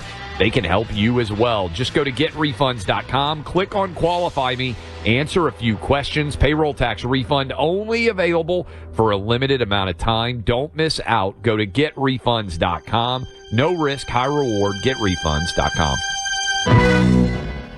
Welcome back in, Clay Travis, Buck Sexton Show. Appreciate all of you hanging out with us. We roll through the final hour of the Friday edition of the program. Hope all of you are going to have a fantastic weekend. We are joined now by Julie Banderas, Fox News anchor. She's also fantastic on Gutfeld. She is the mother of 3 young children, 12, 10, and 6, and she has an anti-woke children's book, Fiona's Fantastical Fort. Julie, do you drink now more or less than when you had kids? More. believe it or not. And then there was this study in the pandemic that actually said that during the pandemic, moms drank more. And I'm like, during the pandemic, how about since I had started having children 12 years ago? I didn't need the pandemic to turn to a glass of wine or two during bath time. Tell us about the book. Like, what motivated you to write the book? I'm sure you've read a lot of kids' books over the years, and that is something that strikes a lot of parents. Would you have written this before you had kids? What drove you to write it? I would have never written this before I had kids because I couldn't care less what was happening in schools because it didn't affect me, right? But during the pandemic, as a mom, when I had kids at home, and that's when the heavy drinking really started during homeschooling in the afternoon. My mom, sometimes my kids would actually come over with a bottle at about 1 o'clock, and they're like, Mommy, I think it's wine time. And I'm like, you are absolutely right. But, during the pandemic, that's when I realized that our kids are being taught stuff that I would have never approved of had I been in the classroom. Sex ed in kindergarten, because quite frankly, that is what they're teaching now by bringing in this woke ideology that they need to teach 5- and 6-year-olds about what it means to be bisexual or gay or transgender. My child does not need to know about anything that has to do with sexuality, and that includes gender revealing information that teachers are teaching small children. So the reason I wanted to get on with Brave Books, who, they're this amazing Christian conservative book publishing company. The CEO, Trent Talbot, basically left his career as an ophthalmologist because he saw a need for children to be actually taught things that include American values and morals and just beliefs that I was raised around. But for some reason, something's changed in this country where that is no longer the norm in a public classroom, and a public school classroom, which was disturbing to me. So these books actually come out with positive messages, which I think is awesome. Mine is by Fiona's Fantastical Four. You can get it on bravebooks.com. It's a story about perseverance, and every single month, if you subscribe, you get this amazing book a month. This month, it's Kirk Cameron actually has a book out. You have to check it out. It's lovely. But every month, a positive message, which parents, honestly, this is what you need to subscribe to when it comes to Christmas time, because it's the gift that keeps on giving. I mean, unfortunately, our children in schools right now are being inundated with, this ideology that is just bringing them to this really dark place. And I'm really nervous and scared for our kids' futures. Julie, it's Buck. Congrats on the book. Hi, and Glenn, Buck. I think it's so. Hey, how are you? We think it's so cool when people in the field of news commentary. I mean, obviously you've been with Fox a long time doing news, but doing things that are also content creation in the cultural space, going beyond commentary on the day's events. I think there's such a huge need for that. So kudos to you for that. I also wanted to ask you, when you talk to other parents. And I really, this isn't a leading question because I don't know, because I know of parents, friends of mine who are parents now. I mean, I'm working on it. Clay keeps telling me. Clay's going to put me through parent boot camp soon. He's going to be telling me. Mine are 14, 12, and 8. So I'm telling him what he's got coming, Julie. But I hear from parents, they'll say, other parents in the classroom sometimes, or when they hear about what's going on, they're kind of like, okay, they're a little woke themselves, or they're a little indifferent to it. I mean, most of the parents you come across, do they feel like this has gotten completely out of line with the exposure of children, particularly to the sexualized content at a young age under the rubric of education? Yeah. I mean, first of all, any parent that I speak with who's in the public school system, I feel is a bit on the woke side. Whereas if you talk to parents like myself whose kids have been going to private Catholic schools since they were very little, they do not have to experience the same sort of issues. But I do believe that this whole country is sort of turning right. When I look at the election and the midterms, right?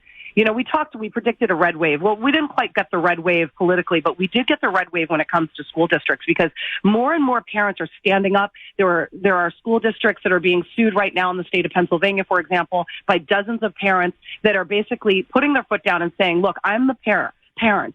I should be in power, not the school districts, not the administrators, not the teachers. There are actual school districts that have made it a rule that if a child goes to school and questions their sexuality or their gender, that they can share that private information with an administrator, and that administrator is not obligated to share it with the parent. So there are parents that are suing over that. And I believe that there's a lot of school districts in this country that are now finally hearing from parents because parents are sick and tired of the school districts trying to take power from the parent. The parents should be in power, not the teachers, not the administrators. And it's frustrating to see.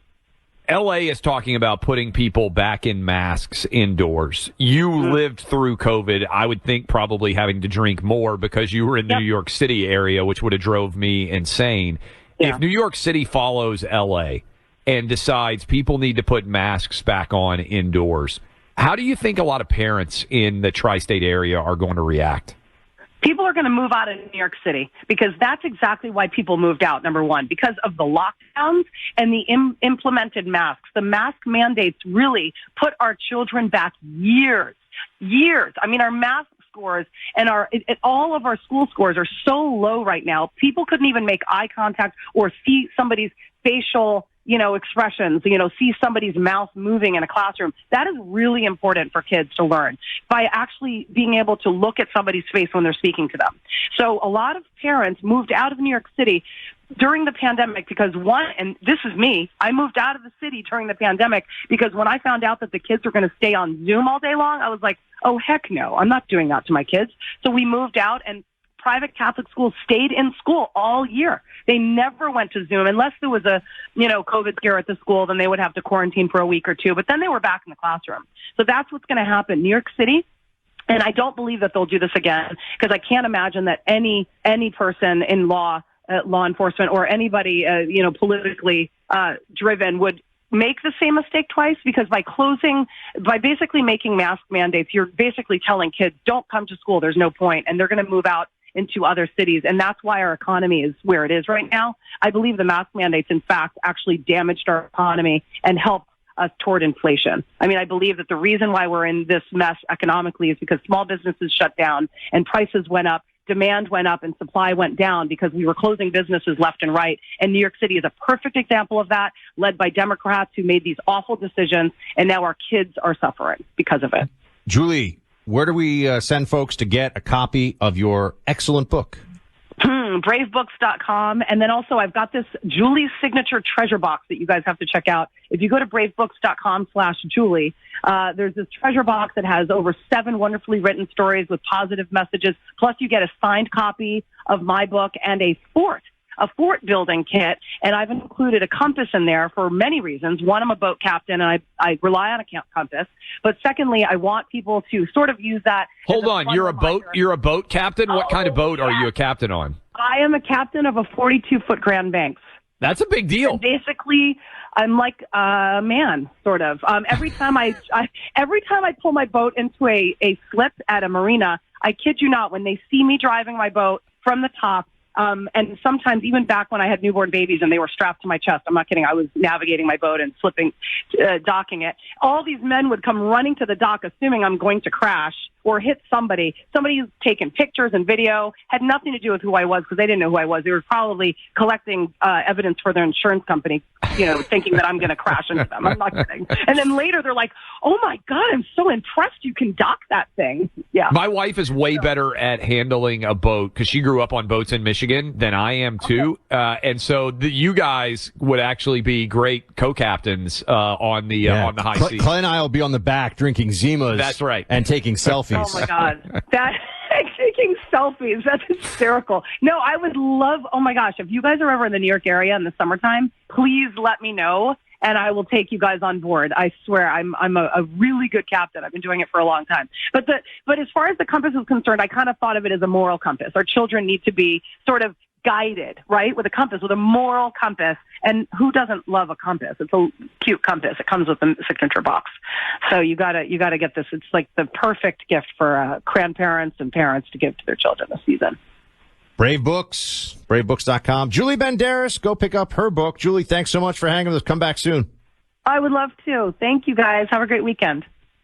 Thank you. She's great on Gutfeld. You're really good on Gutfeld. They've done a good job with putting together some talented, fun people on that Fox News late night show. It's a remarkable. It's funny because Fox dominates so much and so many. The biggest 8 p.m. show, the biggest 9 p.m. show, the biggest 7 p.m. show. In the prime time. The fact that it has the biggest late night comedy show as part of its lineup on what is a cable news channel is a pretty amazing achievement. And props to Greg Gutfeld, who was the first person who ever put me on television. You were on at like 4 a.m. in the morning, right? Oh, man, the old red eye days. It was on 3 a.m.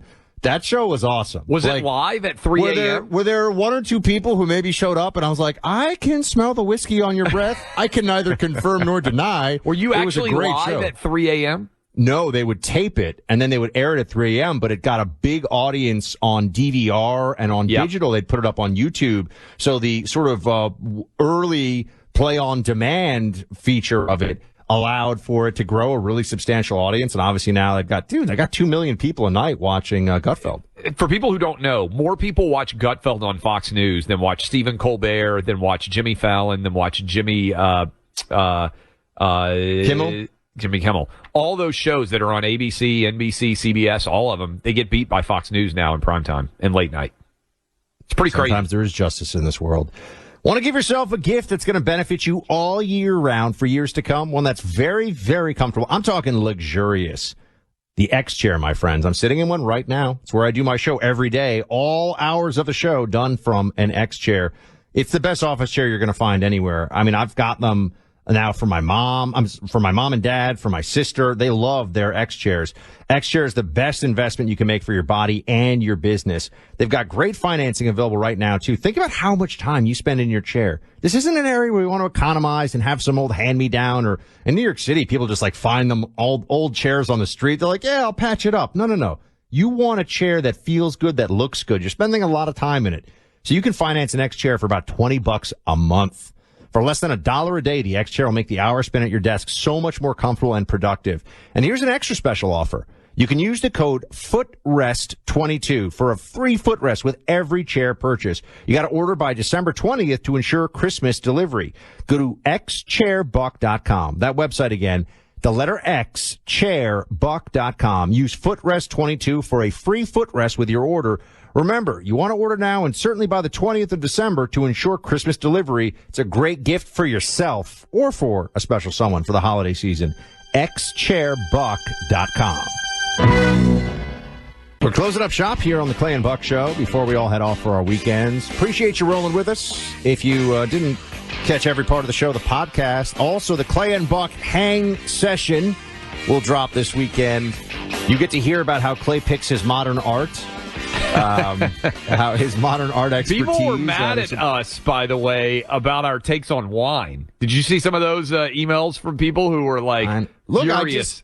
I would ask those folks who are having their, by the way, you and I both admit to be barbarians on the topic of wine and modern art. Like I am not a sophisticated wine drinker. I'm not a sommelier.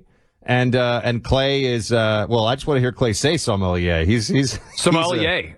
I don't even know that I could pronounce that word. And I just think that everyone out there who is a wine snob and everybody out there who is a modern art snob, because I think that's important. Because your point yesterday, like, hey, the Sistine Chapel, there's not, like, that's kind of difficult amazing. to be like, hey, anybody could do this. No, I'm talking about just a bunch of squiggly lines that people convince themselves is a big deal down at Art Basel in Miami. And this is funny. Basil. All right. What does basil mean? I learned it's like the English way of saying basil. I don't know. But what is it? I don't even know what that means. I don't know. Name. They have an ATM there, Buck, that takes a picture of what your dollars in your bank account is, and then ranks you, every single person who uses the ATM. So we got an article up about it at Outkick, so I just saw this. So be careful when you're rolling around out there. There's no telling what's going to happen. Yeah, no, that's not a contest I want to play. So we have, this weekend though, probably while Art Basel is going on here. I don't even know what that means. Is it Basil? I think it's Basil. I hope you're in Miami right now. I might have even been wrong. I don't know. I've seen it written a billion times. I've never seen anybody actually say it out loud. I'm pretty sure I don't even know where that name comes from. I'm down here in Miami right now. I'm pretty sure that's how uncool I am, by the way. I can't even pronounce how cool the modern art exhibit is. So, I'm learning these things as I go. But we're trying to find a good movie to watch this weekend. There's going to be nothing because most movies these days are garbage. That's a whole other conversation. But we did see the drop of the latest. It would be Indiana Jones, the 5th Indiana Jones movie, which I think is, here's a little teaser, a little bit of the trailer, and we'll talk about it in a second. Play it. I don't believe in magic. But a few times in my life, seen things. Things I can't explain. And I've come to believe it's not so much what you believe, it's how hard you believe it.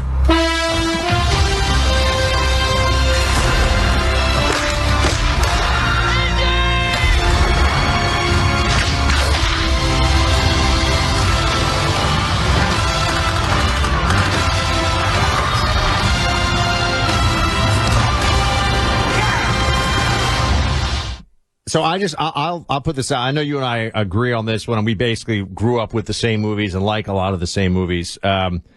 In fact, I don't know if you like any movies that I don't like. I don't think you've said anything yet where I'm like, oh, you haven't been like, I love The English Patient. Oh, it was so good. You're not like, oh, I think The Royal Tenenbaums is the best movie I've ever seen. A lot of people who claim to be really wine connoisseurs love The English Patient. There's a big overlap there. I'm not going to disagree with you. A lot of wine connoisseurs love The English Patient. Anyway, just because, it's fancy. But I think Indiana Jones, one of the 5 best, maybe 3 best trilogies of all time in movies. I love the Indiana Jones. And it's a trilogy. There's no 4th movie. It didn't happen. The Kingdom of the Gray Skull, or whatever it was called, doesn't exist in many of our minds. I hope that the lesson that has been learned over the insane level of success of Top Gun Maverick is that don't woke the movie that is a classic. If they would just make the same kind of Indiana Jones movie that they made in the 1980s, Buck, it will make $1 billion. $1 billion, because people want to love it. Don't overthink this. Don't wokeify it. Just do what Top Gun did. They made a great movie that had nothing to do with the year that it happened to come out in. I hope they can do that to help to erase 4 and make a good Episode 5 here to make us forget about Episode 4. I might go back and watch... And this is you think Last Crusade is the best one? I think it's the best of the original trilogy. I might be a Raiders of the Lost Ark guy, so we might have to go off into the weekend fighting over this one. Have a great weekend, everybody. Welcome to today's edition of the Clay Travis and Buck Sexton Show podcast. Welcome back in, Clay Travis, Buck Sexton Show. I hope all of you are having a fantastic Thursday, wherever you may be across the country or, frankly, around the world. As we were getting ready to talk to Ted Cruz a little bit ago, I was teasing an audio clip that our staff found that I give them props for finding because I hadn't seen this. You may know that every time the U.S. men win, the U.S. women make money now. Because of a new, they split the purse. They do. They split the purse. And it's crazy because we got so much criticism. I'm sure you heard this, Buck, because the U.S. women said, we're not being fairly valued. We're not being paid enough. Most money that you make for being a member of the United States national team is based on the World Cup for soccer. And the women make a fraction of the money that the men make because the World Cup around the world, most people don't care very much about women's soccer. The United States actually the exception there. So they sued and they were angry. And this talking point that women are undervalued in sports has been out there for a long time, right? So they had this discussion on CNN. And Don Lemon, who is nobody's first choice for truth teller, dropped a truth bomb right in the middle of this conversation when he was like, the men are way better at soccer than the women are. Just listen to this conversation. They don't even have a... I know you're not, but they don't even have a shot. I grew up the only boy in a family of all women. I understand what you're saying. But not everybody, honestly, has the same skill. Not everybody has the same interest in the sport. I think the women should be paid more. I do. But if the men... You're right that not everyone has the same skills because the women are better skilled. Well, the women are better skilled against other women. But if the women played the men, they wouldn't be winning the way that they win. Okay, I'm not going to get into... I'm not even going to get into that argument. I'm just saying. So... Don Lemon is making a lot of sense. What's going on? It's the exact same reaction I had. Because you get the chirp in, the women are way better than the men. Girl power, girl boss, like whatever. The women would get obliterated by the men. Now, the women are good at women's soccer relative to women. But, Buck, a 15-year-old boys team in Dallas beat our women's World Cup champion team. These are just like 15-year-old boys. If you're talking about the speed the speed of the game, the ball and the players, women's World Cup soccer moves and I coached high school soccer. Yes. Moves at the pace of a good high school men's team. That's right. That is the truth. That may not be that. And it's funny because, like, our audience knows this. Like, because if you listen to this show, you're a rational person who lives in reality. It's amazing, though, how much you can see the delusion can settle in where people just they convince themselves of something that's so obviously untrue that you look at them like, what are you talking about? And by the way, the women are dominant, and this bears repeating, because most women around the world don't get to pursue sports. Either their countries don't value women's athletics, which is a huge part of it, or the country is so poor that women aren't able to have the leisure time to play soccer, right? All of these girls that are on the United States women's team, they played soccer their entire lives. Their families spent tens of thousands of dollars on elite training so that they could ascend to the highest level of soccer. That's the way soccer works. Soccer in America is very much of a rich person sport. Most of the rest of the world, soccer is very much of a poor person sport. But in the United States, soccer is the province of the elite and the highly educated by and large. In fact, they were just sharing the data on the average viewer of the World Cup. The average viewer of the World Cup household income is over $100,000 a year. That's unheard of. This is a super elite and wealthy sport in the United States, by and large. There are exceptions. But the reason why these women dominate is not because our women are better athletes than all the women around the rest of the world. It's because they have the ability to play and the wealth to pursue athletics in a way that doesn't exist in most of the rest of the world, which is actually a really interesting talking point that almost no one discusses. And men's athletics, I guess we're going to go here. Men's athletics subsidize women's athletics across the board, even at the collegiate level, because of Title IX. So this is why at my school, for example, which was a little D3 school that nobody cares about athletically, the only sports that anybody went to watch in terms of the stands were football, basketball. There were some diehard hockey fans. That was basically it. But there was women's field hockey, women's lacrosse, women's name a sport, right? I mean, women's rugby. We had a women's rugby team. That was interesting. And there were no one watching these things, but the fields and the coaches and everything were subsidized by the rest of the athletics program. So we do have, and we kind of have sports socialism going on at some level, but it means you got a good women's team in the World Cup. Yeah, women's athletics don't pay for themselves. And the argument that this started was one of the hosts on that CNN show was saying we don't give enough attention to women's athletics in this country. And that's because people don't watch it. Do you know who the biggest audience for women's athletics is? Men.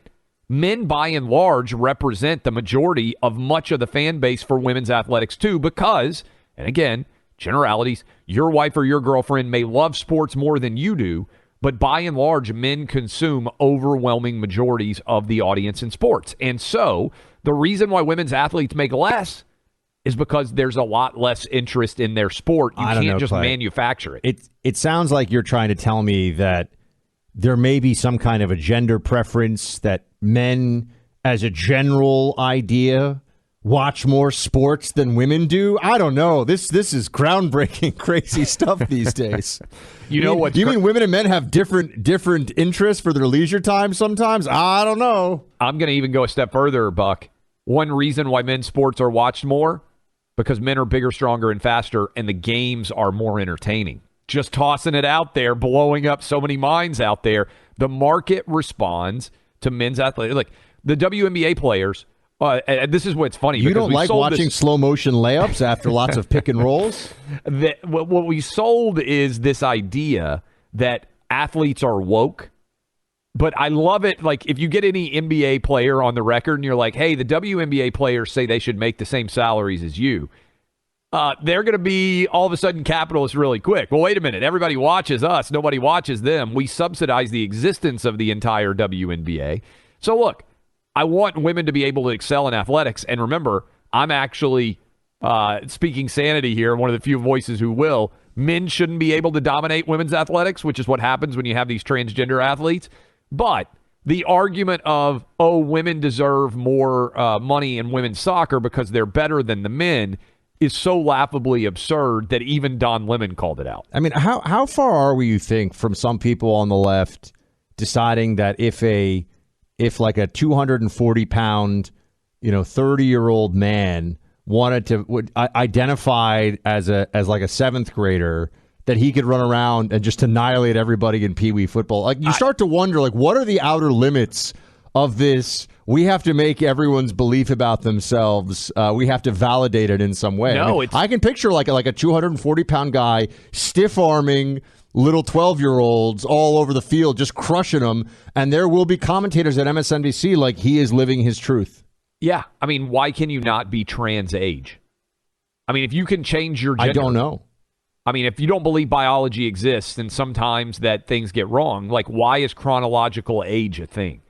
Like, if I want to be trans age, like I'm 43, if I felt like I was a 12-year-old boy, I wreck 12-year-old boys basketball. Like, I would be double guy. Like, my son's in 12-year-old basketball right now. We played a scrimmage, dads against the kids the other day.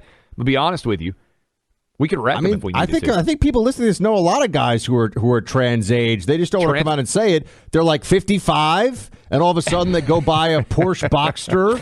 Maybe a used one. They get an earring. Maybe they get a tattoo somewhere. There's a lot of men's trans age dating.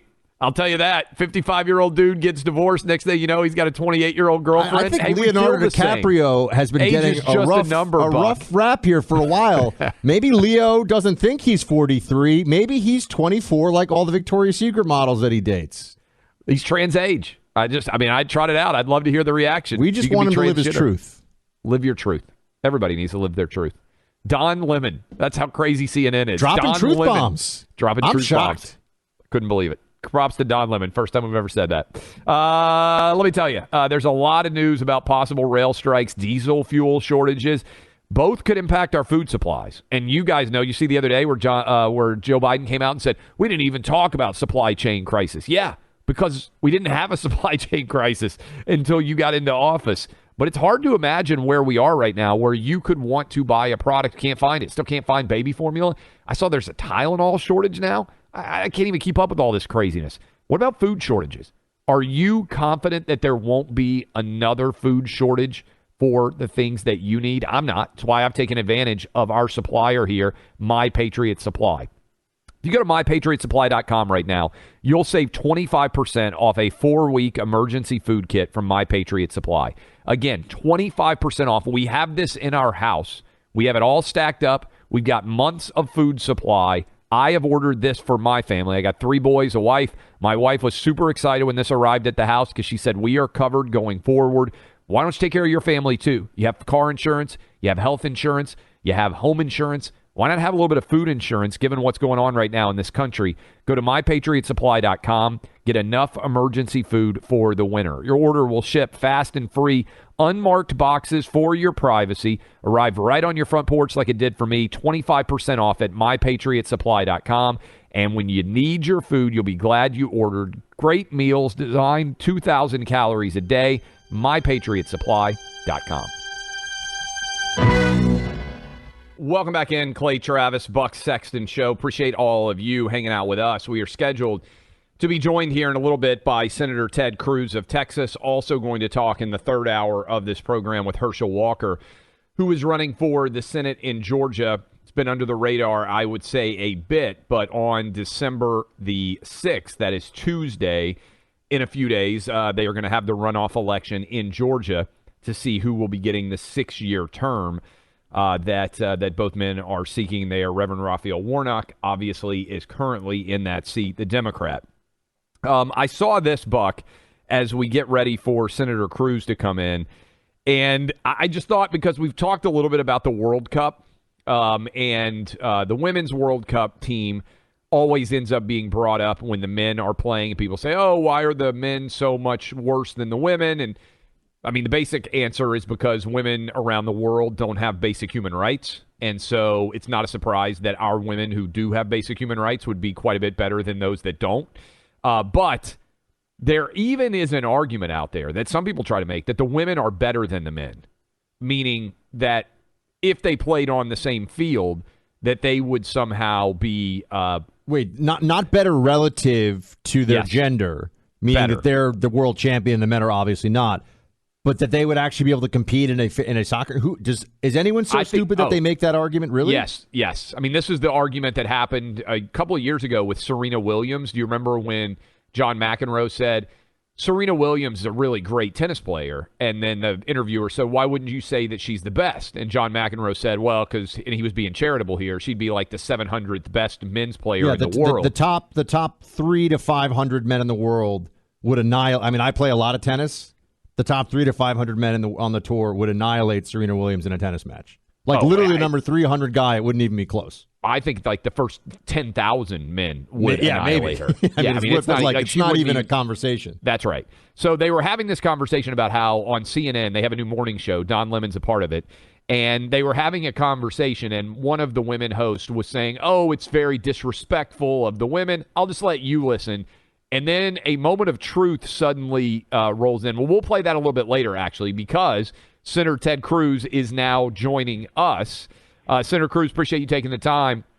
Great to be with you.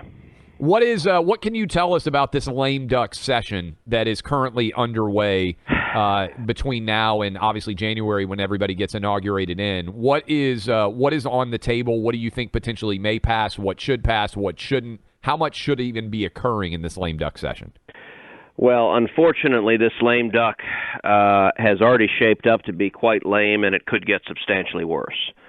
The first thing that Congress did in the lame duck is pass the Democrats' gay marriage bill. I think that is profoundly dangerous. I believe as a consequence of this bill, the Biden IRS is going to weaponize the IRS to go after churches, to go after charities. Senator Cruz, could I just jump in? We haven't talked about that yet on the show, actually. So could you just lay out what this bill is supposed to do and then tell us then continue on with what you're saying, which is what you think is going to happen?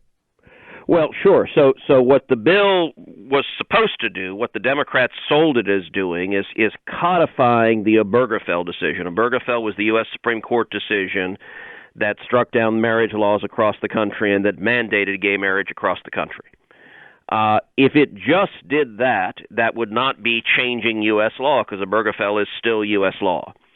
But this bill goes substantially further than that, and I believe the consequence of this bill will be that the Biden IRS will be weaponized, and in particular that they are going to go after and target churches and charities and universities and schools, K through 12 schools, that believe that marriage is the union of one man and one woman, whether they are Christian, whether they are Jewish, whether they are of another faith. Those who have a religious belief that does not embrace same-sex marriage, I think we will see the Biden IRS targeting them for persecution, targeting them for denying tax-exempt status, targeting them for trying to make them ineligible to do any sort of business with the government. And I think it was an extraordinarily dangerous vote. I tried to lead the fight behind an amendment that Senator Mike Lee introduced, which would have protected religious liberty, which would have prevented the Biden IRS from targeting people of faith. Sadly, that did not get sufficient votes, and in particular, there were 12 Republicans who voted with the Democrats and prevented us from being able to take up and adopt Mike Lee's amendment. So I think that was a very dangerous start to the lame duck. There are two other very bad things that I think could easily happen in the lame duck. Number one, we're going to be taking up, likely next week, the National Defense Authorization Act, which right now does nothing to prevent the Department of Defense from firing soldiers and sailors and airmen and Marines who choose not to get the COVID vaccine. And the Biden administration has fired thousands of servicemen and women. I'm leading the fight in the Senate, urging Republicans to say we will not take up the National Defense Authorization Act unless we pass legislation that I've introduced called the Americans Act that protects our fighting men and women and prohibits the Biden administration from firing them for their own personal COVID vaccine choices. It's not clear to me whether we will get Republicans to stand together or not. We could end up with another group of 10 to 12 Republicans joining with the Democrats and rolling over. And guys, I got to tell you, the third one that is even bigger than both of those is Senate Republican leadership. Mitch McConnell wants to pass the Chuck Schumer, Nancy Pelosi omnibus funding bill, which would fund the entirety of the Biden administration through September 30th of next year. It would adopt Pelosi and Schumer's policy priorities, and it would prevent the new Republican Congress from passing a funding bill until nearly the end of next year. I think that is insane, and yet it's what Senate Republican leadership wants to do. So this point you just made about the COVID shots and the fact that we still have lots of men and women who lost their jobs over this. You really don't think that the Republicans are going to stand up and be willing to pass a bill on this? Like, to say nothing of Democrats, we don't know what Manchin or Sinema or anybody else that might be persuadable would do. That's insane to me that we can't get every single Republican to agree that that was a wrong decision. Is that really where we are? Well, there are a couple of points, but the fundamental one on this is that Republican leadership doesn't want to fight on anything. We just had a big battle for Republican leadership where I led the effort challenging Mitch McConnell, and in particular I made a motion to delay leadership elections until after the Georgia runoff so we could have a real debate. A, I think Herschel Walker deserves a say in this election, but B, we need to have a real debate about, is there anything leadership is willing to stand up and fight on? The last 2 years there hasn't been. And sadly, their answer is still no. And so when it comes to, look, leadership is fine with having a show vote on something like vaccinations. They just don't want to use the leverage. The only leverage the minority has is the power of the filibuster, is 41 Republicans standing together and saying, we will block the bill from coming up unless you add these protections. If we don't have 41 stand together, the minority can't do anything. We get rolled over, and right now leadership does not want to use our leverage that way.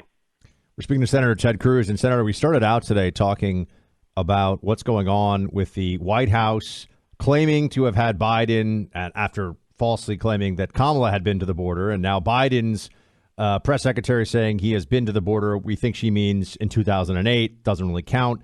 Where do you see all of this going right now, given the divided Congress that we're coming into, but the fact that we have over 5 million illegal migrants entering the country in just the last couple of years?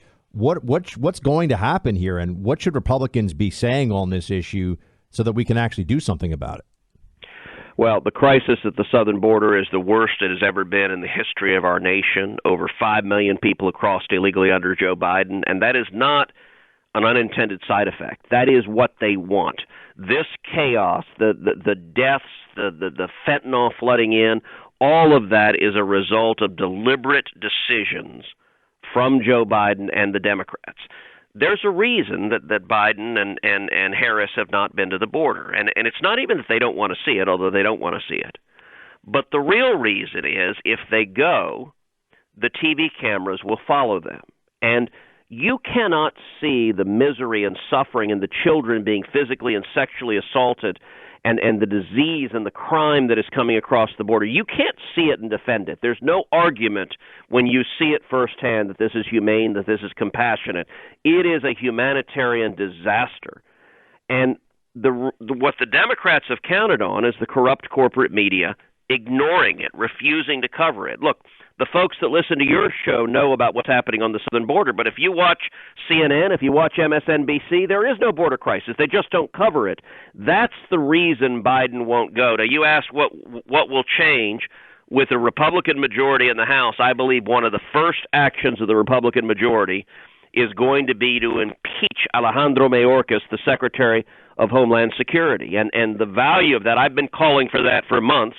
The value of that is to go to the Senate and have a trial on the floor of the Senate laying these facts out before the American people to force the press to cover them, to stop them from their deliberate effort of silencing and hiding the truth from the American people. Speaking of silencing and hiding the truth, we also talked earlier in the show, and I'm sure you've seen it, about what Apple is doing in China. In particular, there are strong allegations that they aren't allowing Chinese protesters to be able to communicate at the behest of the Chinese government, Apple is.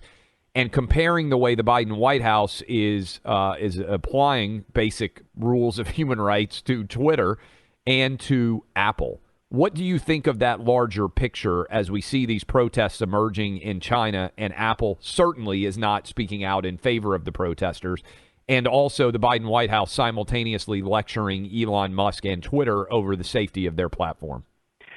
I think it is enormously concerning and deeply, deeply messed up. As you guys know, I do a podcast 3 times a week called Verdict with Ted Cruz, and the latest podcast that just came out yesterday is entirely doing a deep dive on the question you just asked, on Apple disabling AirDrop in China so that the protesters can't communicate with each other. I think it is shameful and disgraceful that Apple is knuckling under to the Chinese communists and becoming an instrumentality of oppressing the Chinese people.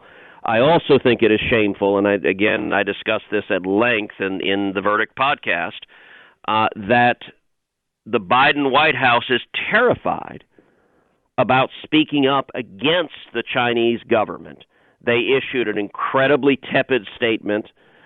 They're unwilling to stand with the protesters. They're unwilling to give voice to the protesters who are demonstrating extraordinary heroism. By the way, the Biden White House is also unwilling to stand with the protesters in Iran, who are likewise showing extraordinary courage. They're unwilling to stand with the people of Venezuela. They're unwilling to stand with the people of Cuba. This Biden White House stands with dictators and enemies of America, even when they're oppressing their own people, and I think it is truly disgraceful. Last question for you. We're talking to Senator Ted Cruz of Texas. You are in the Senate. You've been in the Senate a long time. I know you've been campaigning for and with Herschel Walker. That election runoff is Tuesday of next week. Herschel's going to be on with us in the third hour of this program. What's the difference between 50 and 51 for the Democrats? What's the difference between 49 and 50 for the Republicans? So the difference is massive, and I will say everyone listening to the show who's in the state of Georgia, the runoff is on December 6th. Please come out and vote. It is incredibly important you come out and vote. You can vote early, even better. Vote early and get it done right now to be sure of it, but please come out and vote. This election is 100% about turnout.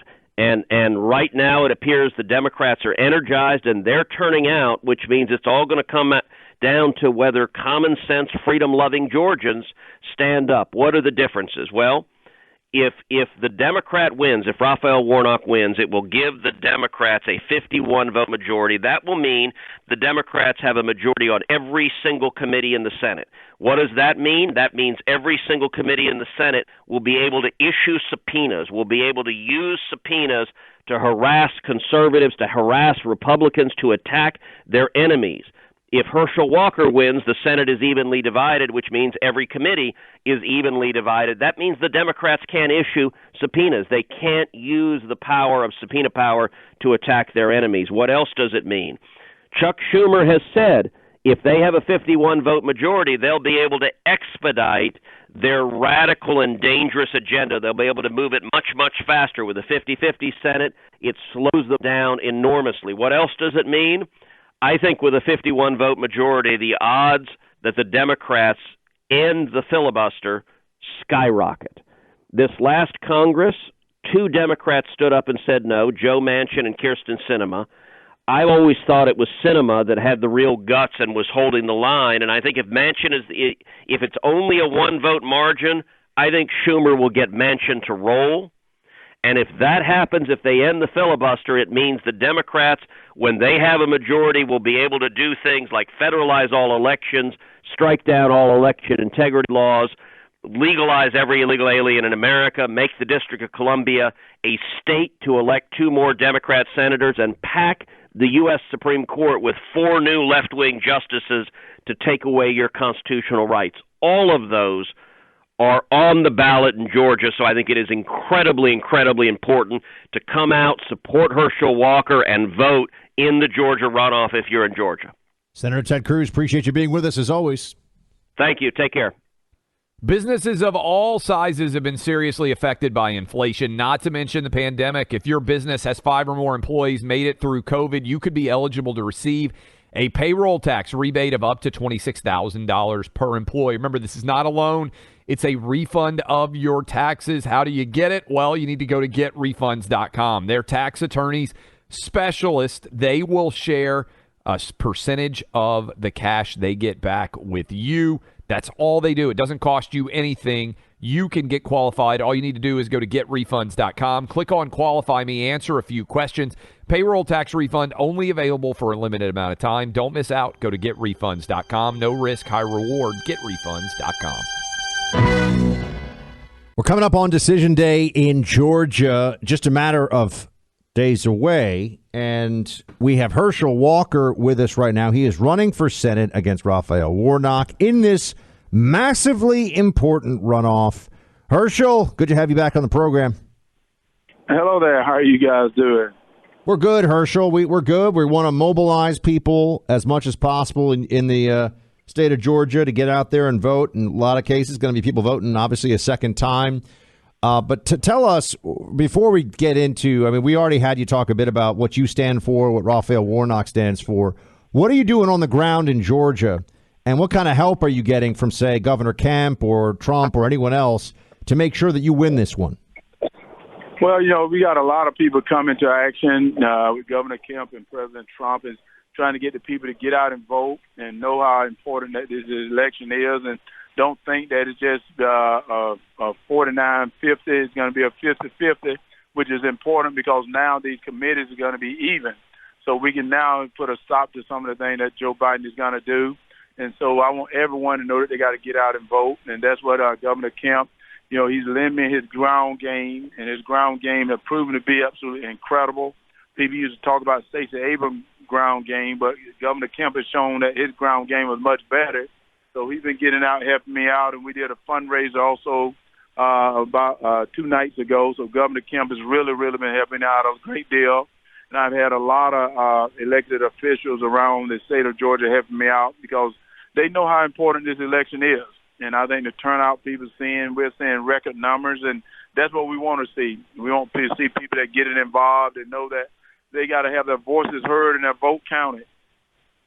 Herschel, 2% of the vote went to the Libertarian candidate. He's out of the race now. I'm going to be down and speak with you at your closing rally in Cobb County. We saw Governor Kemp win by around 8 points. I mean, you came within 50 or 60,000 votes of winning this thing outright. What do you need to see from people out there who maybe were a little bit uncertain about you beforehand? Maybe they voted Libertarian. Maybe they didn't show up. Where do you need to see people really kind of roll into the polls the most? I know it's the whole statewide, but is it that Cobb County area, Atlanta suburbs? Where's this race going to be won? Well, I think this race is going to be won in all those areas. I think everyone, Libertarian vote meant a great deal. But I got to get out and let the people know just what I stand for. Everyone talks about my athletic career, but they don't talk about my business career. I've been very, very successful in the business world. I sit on a public traded board. I built a business. So I know about signing in front of a paycheck. I know about how to budget. I know about those things. The time I spent trying to remove the stigma from mental health from our military. Over 15 years doing that. So I know about a lot of the things that are away from the athletic career that I can bring to Washington. And most of all, I know how to vote. Right now, my opponent has not voted correctly. That's the reason we're in the mess we're in right now. So we need to change up. And I also know how to roll the boat with the governor. What I mean by that is having somebody in Washington on the federal level rowing the boat in the same direction as someone on the state level. That's how you can go places. Right now, Senator Warnock seems to be rowing the boat against Governor Kemp, and that makes things harder for Governor Kemp. Herschel, right now Joe Biden has around a 40% approval rate in the state of Georgia. People are not happy with Joe Biden. Reverend Raphael Warnock is going to be a rubber stamp for Joe Biden. 60% of Georgians don't like Joe Biden. That seems like the easy choice and to make right there in and of itself is if you vote for Warnock, you're basically voting for Joe Biden. Well, that's one thing that people got to get out, and they got to know that. Right now, one of the things that Senator Warnock and the left try to do is they try to buy this seat. They're putting all types of ads out that are not true. They're putting ads out because they can't talk about their record. And Senator Warnock do not want to talk that he is a rubber stamp for Joe Biden. He's voted with him 96% of the time, really 100% of the time. He's voted with Joe Biden. So what he does, he doesn't talk about his record. He doesn't talk about what he's going to do because he knows we know what he's going to do. He's going to give us the same thing he's been giving us. Joe Biden said he wasn't going to change, but meant Senator Warnock is not going to change. This is what you see right now is what you're going to get. It's going to get a lot worse because this is less than 2 short years. Now think about it, if you're given 6 years. That's the reason I decided to run. We cannot put up with this with 6 more years. Speaking of Herschel Walker, he's in this pivotal runoff for a Senate seat in Georgia. Herschel, your opponent, where is he being dishonest? Where is Raphael Warnock, in your estimation, being particularly misleading when he is talking to the voters of Georgia? Well, he's been misleading in a lot of the things that he's said. He said America need to apologize for their whiteness. And, America don't need to apologize for their whiteness because there's redemption. We're people. We're Americans. And in the Bible that I read, because he's a man on the pulpit, the Bible I read, God doesn't know about the color of your skin, he knows about your heart. He's in a church of a man that talked about the content of your character, not the color of your skin. And then he not telling people the truth about what's happening in the Columbus Towers down there of an apartment unit that he sort of run. The church owned 99% of this apartment unit. We come to find out during this debate that they own this apartment unit, that they've been misleading people, that they were taking care of underprivileged people down there. But yet they've been evicting people for as less as $28 when yet he's making $7,400 a month. So he's been dishonest about that. And he stands on the pulpit and he told people the other day, because I was talking about him, I'm talking about Jesus, and I'm also offending Dr. King. But I need to let him know that, in the Bible, he's 100% correct. If you are Jesus and doing the teaching of Jesus and someone talks about you, they're talking about Jesus, but that's not what he talks about. He talks about separation. God talks about bringing people together because he says a house divided cannot stand. And Dr. King would not stand for what he's doing to the people down there at Columbia Tower. So he's not Dr. King and he's not Jesus. Right now, he's done the wrong thing for the people of Georgia. He went to Washington and he told people he's going to represent them. But he went to Washington and he voted against religious liberties. He voted against the Keystone Pipeline. That's the reason the border's wide open. Right now, he voted also against defunding the police or these liberal judges that are let as he got into office. Herschel, last question for you. We appreciate the time. I will see you on Monday at that final rally that we're going to be doing together in Cobb County. Can't wait for that. What's going to happen with the Georgia Bulldogs against LSU this weekend in Atlanta SEC championship game? Well, right now, I think they got the point spread at 17, but I want to tell everyone, don't count LSU out. They got a very, very good team, but there's no doubt the Dogs going to win this game. I think Coach Smart got them playing at the top of their game right now, and they're going to go in and win this game, and it's going to be a good game, though. LSU going to come to play. So I think we're going to see a very, very good game. Georgia's going to be number one, and we're going to see what's going to happen from there. Good Big stuff. Day next week, everybody. Herschel's runoff. Get out there, vote for Herschel Walker. And yes, Clay, I co-sign his football analysis. So I'm just going to attach my name to that as well. I think Herschel put it perfectly. My friends, retail businesses are in the thick of it right now. Lots of customers, lots of purchases, and no shortage of shipping packages these days. And it's that last part that causes a loss of a lot of time and some real frustration. To this day, the lines at the post office are long, and the wait times at UPS stores not that far behind. If you're running a store, a business, who's got time for that? Why do you want to do that? Well, how about you set yourself up with a Stamps.com account? This company has been around for 20 years and helped more than 1 million different businesses with shipping, postage, and much, much more. They make it so that you'll never need to visit the post office or a UPS store again. Stamps.com is a one-stop website when it comes to shipping and sending. You get access to both the USPS and UPS services you need to run your business. They've made it so you can print stamps from your computer or labels or both. And you get pricing comparisons from Stamps.com, too, so you can get the best pricing depending on what's being shipped and where. The discounts are plentiful, up to 85% off. Go online to Stamps.com, give it a look, and sign up. Use our promo code to get yourself a 4-week free trial, plus free postage, and, get this, a free digital scale. Very cool. You get all three when you use the promo code Clay and Buck. There's no long-term commitment, just great services and plenty of value. Just go to Stamps.com, click on the microphone at the top of the page, and type in our names, Clay and Buck, to get this deal and get started. Welcome back in, Clay Travis, Buck Sexton Show. Buck, you were talking about you're down in Miami and they've got the big Art Basel event going on, which is a huge deal. And I can't stop laughing about you trying to pick out a piece of art. Maybe you can get one of Hunter Biden's exclusives. I can't afford Hunter Biden, man. Those finger paintings are like $50 to $100 each. I think some of them actually went for more than that. Up to $500,000 people were reportedly paying for the Hunter Biden paintings. And I feel to a large extent like the Hunter Biden, we were talking the other day about wine. Like, I believe that wine is mostly BS. Not because I don't buy into the alcohol intake or the impact. I'm saying that all these people out there who claim that they are geniuses when it comes to being able to distinguish subtle flavored variations in wine, I think if you give them a real taste test, most of them are full of crap, and they can't actually tell that much difference in how those wines taste. I feel like art is very much the same thing, to a large extent, especially modern art. But you see like random squiggles on the painting, and somebody says, "Oh, this is amazing," and it's going to sell for a couple of $100,000. It's about man's inhumanity to man, and the timelessness of the passage of time throughout time. Yeah. Yes. I feel like, first of all, you're probably drinking overpriced wine while you're standing and staring in front of overpriced modern artwork.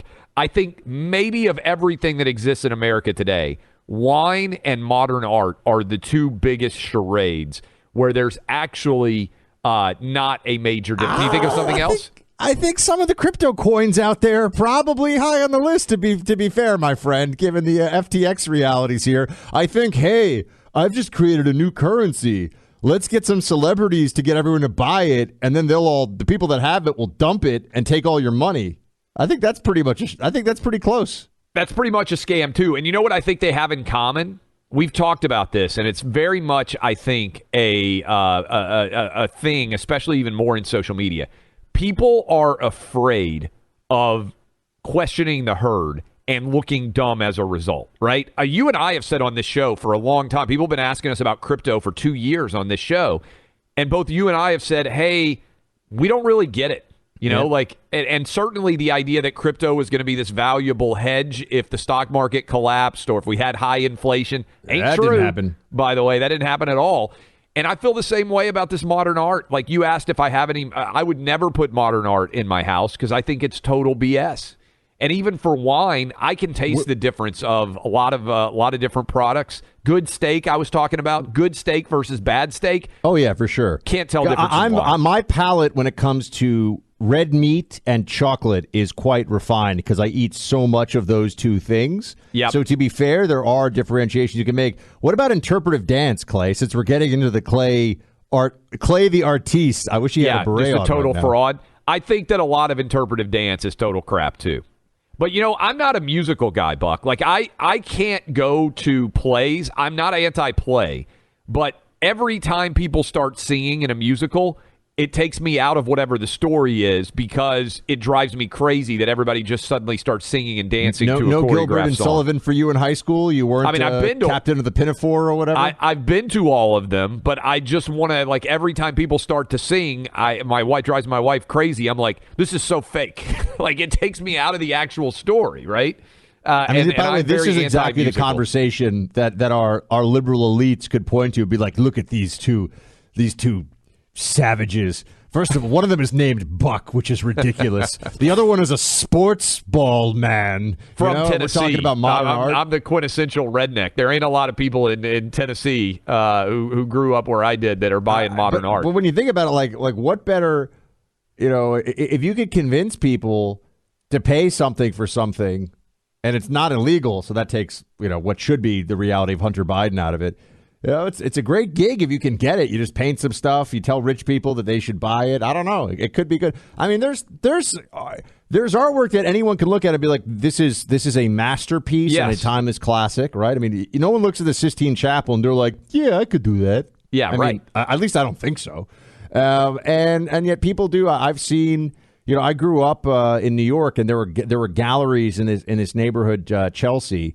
And you go into some of these galleries, you look at stuff, you're like, that's just not in any way meaningful. But it's about owning the name of the artist so that when other really cool rich people come into your home, you say, look at that. That is a Clay Travis. You have to say it fancy. But if you say the name fancy, it makes the painting fancier. That's But also, it is the peak of snotty behavior that is not supported by anybody's actual knowledge. And this ties in with, you were talking about crypto.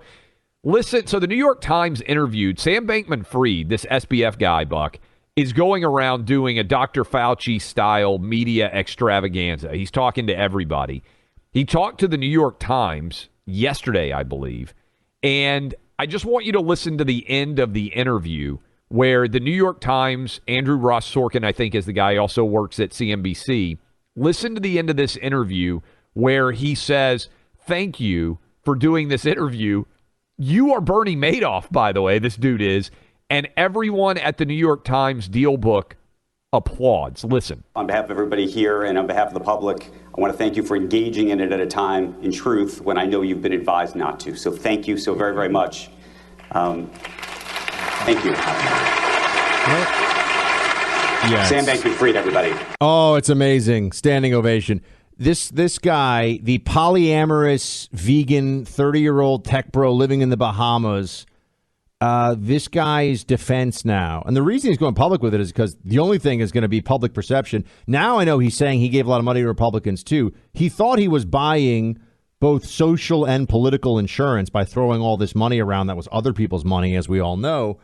And you got to sit there and you say to yourself, Clay, if he, I think, is going to do what the FBI did with Russia collusion, with just say you're so incompetent, you're so stupid, but you didn't mean to do anything bad, so you can't be held criminally liable. That's his game plan here. I'm such a moron that you can't actually throw me in jail for it. I think it's going to be a really difficult case to win because it's not just that he lost the money, it's how he lost it. He was using all of the customer deposit money as collateral to place wagers in another part of his company, basically his own hedge fund. And there was effectively a run on the bank, and it collapsed. And I think he lent himself in the bankruptcy filing $1 billion from the venture arm that he was lending the customer deposit money to. People start to remember an Italian man by the name of Ponzi from back in the day. I mean, he's Bernie Madoff, and that's why the idea that the New York Times and their listeners there are all applauding him is frankly so absurdly ridiculous that he would even be applauded at all. Would you applaud Bernie Madoff for doing an interview? I don't think that you would, but that is where we are headed. I expect to see him in handcuffs at some point in the near future, and I'm not sure he'll ever get out of jail. Charles Ponzi had to work so hard. Just imagine if he could have sold people numbers on a screen that they can't even see, feel, or touch. Crypto, baby.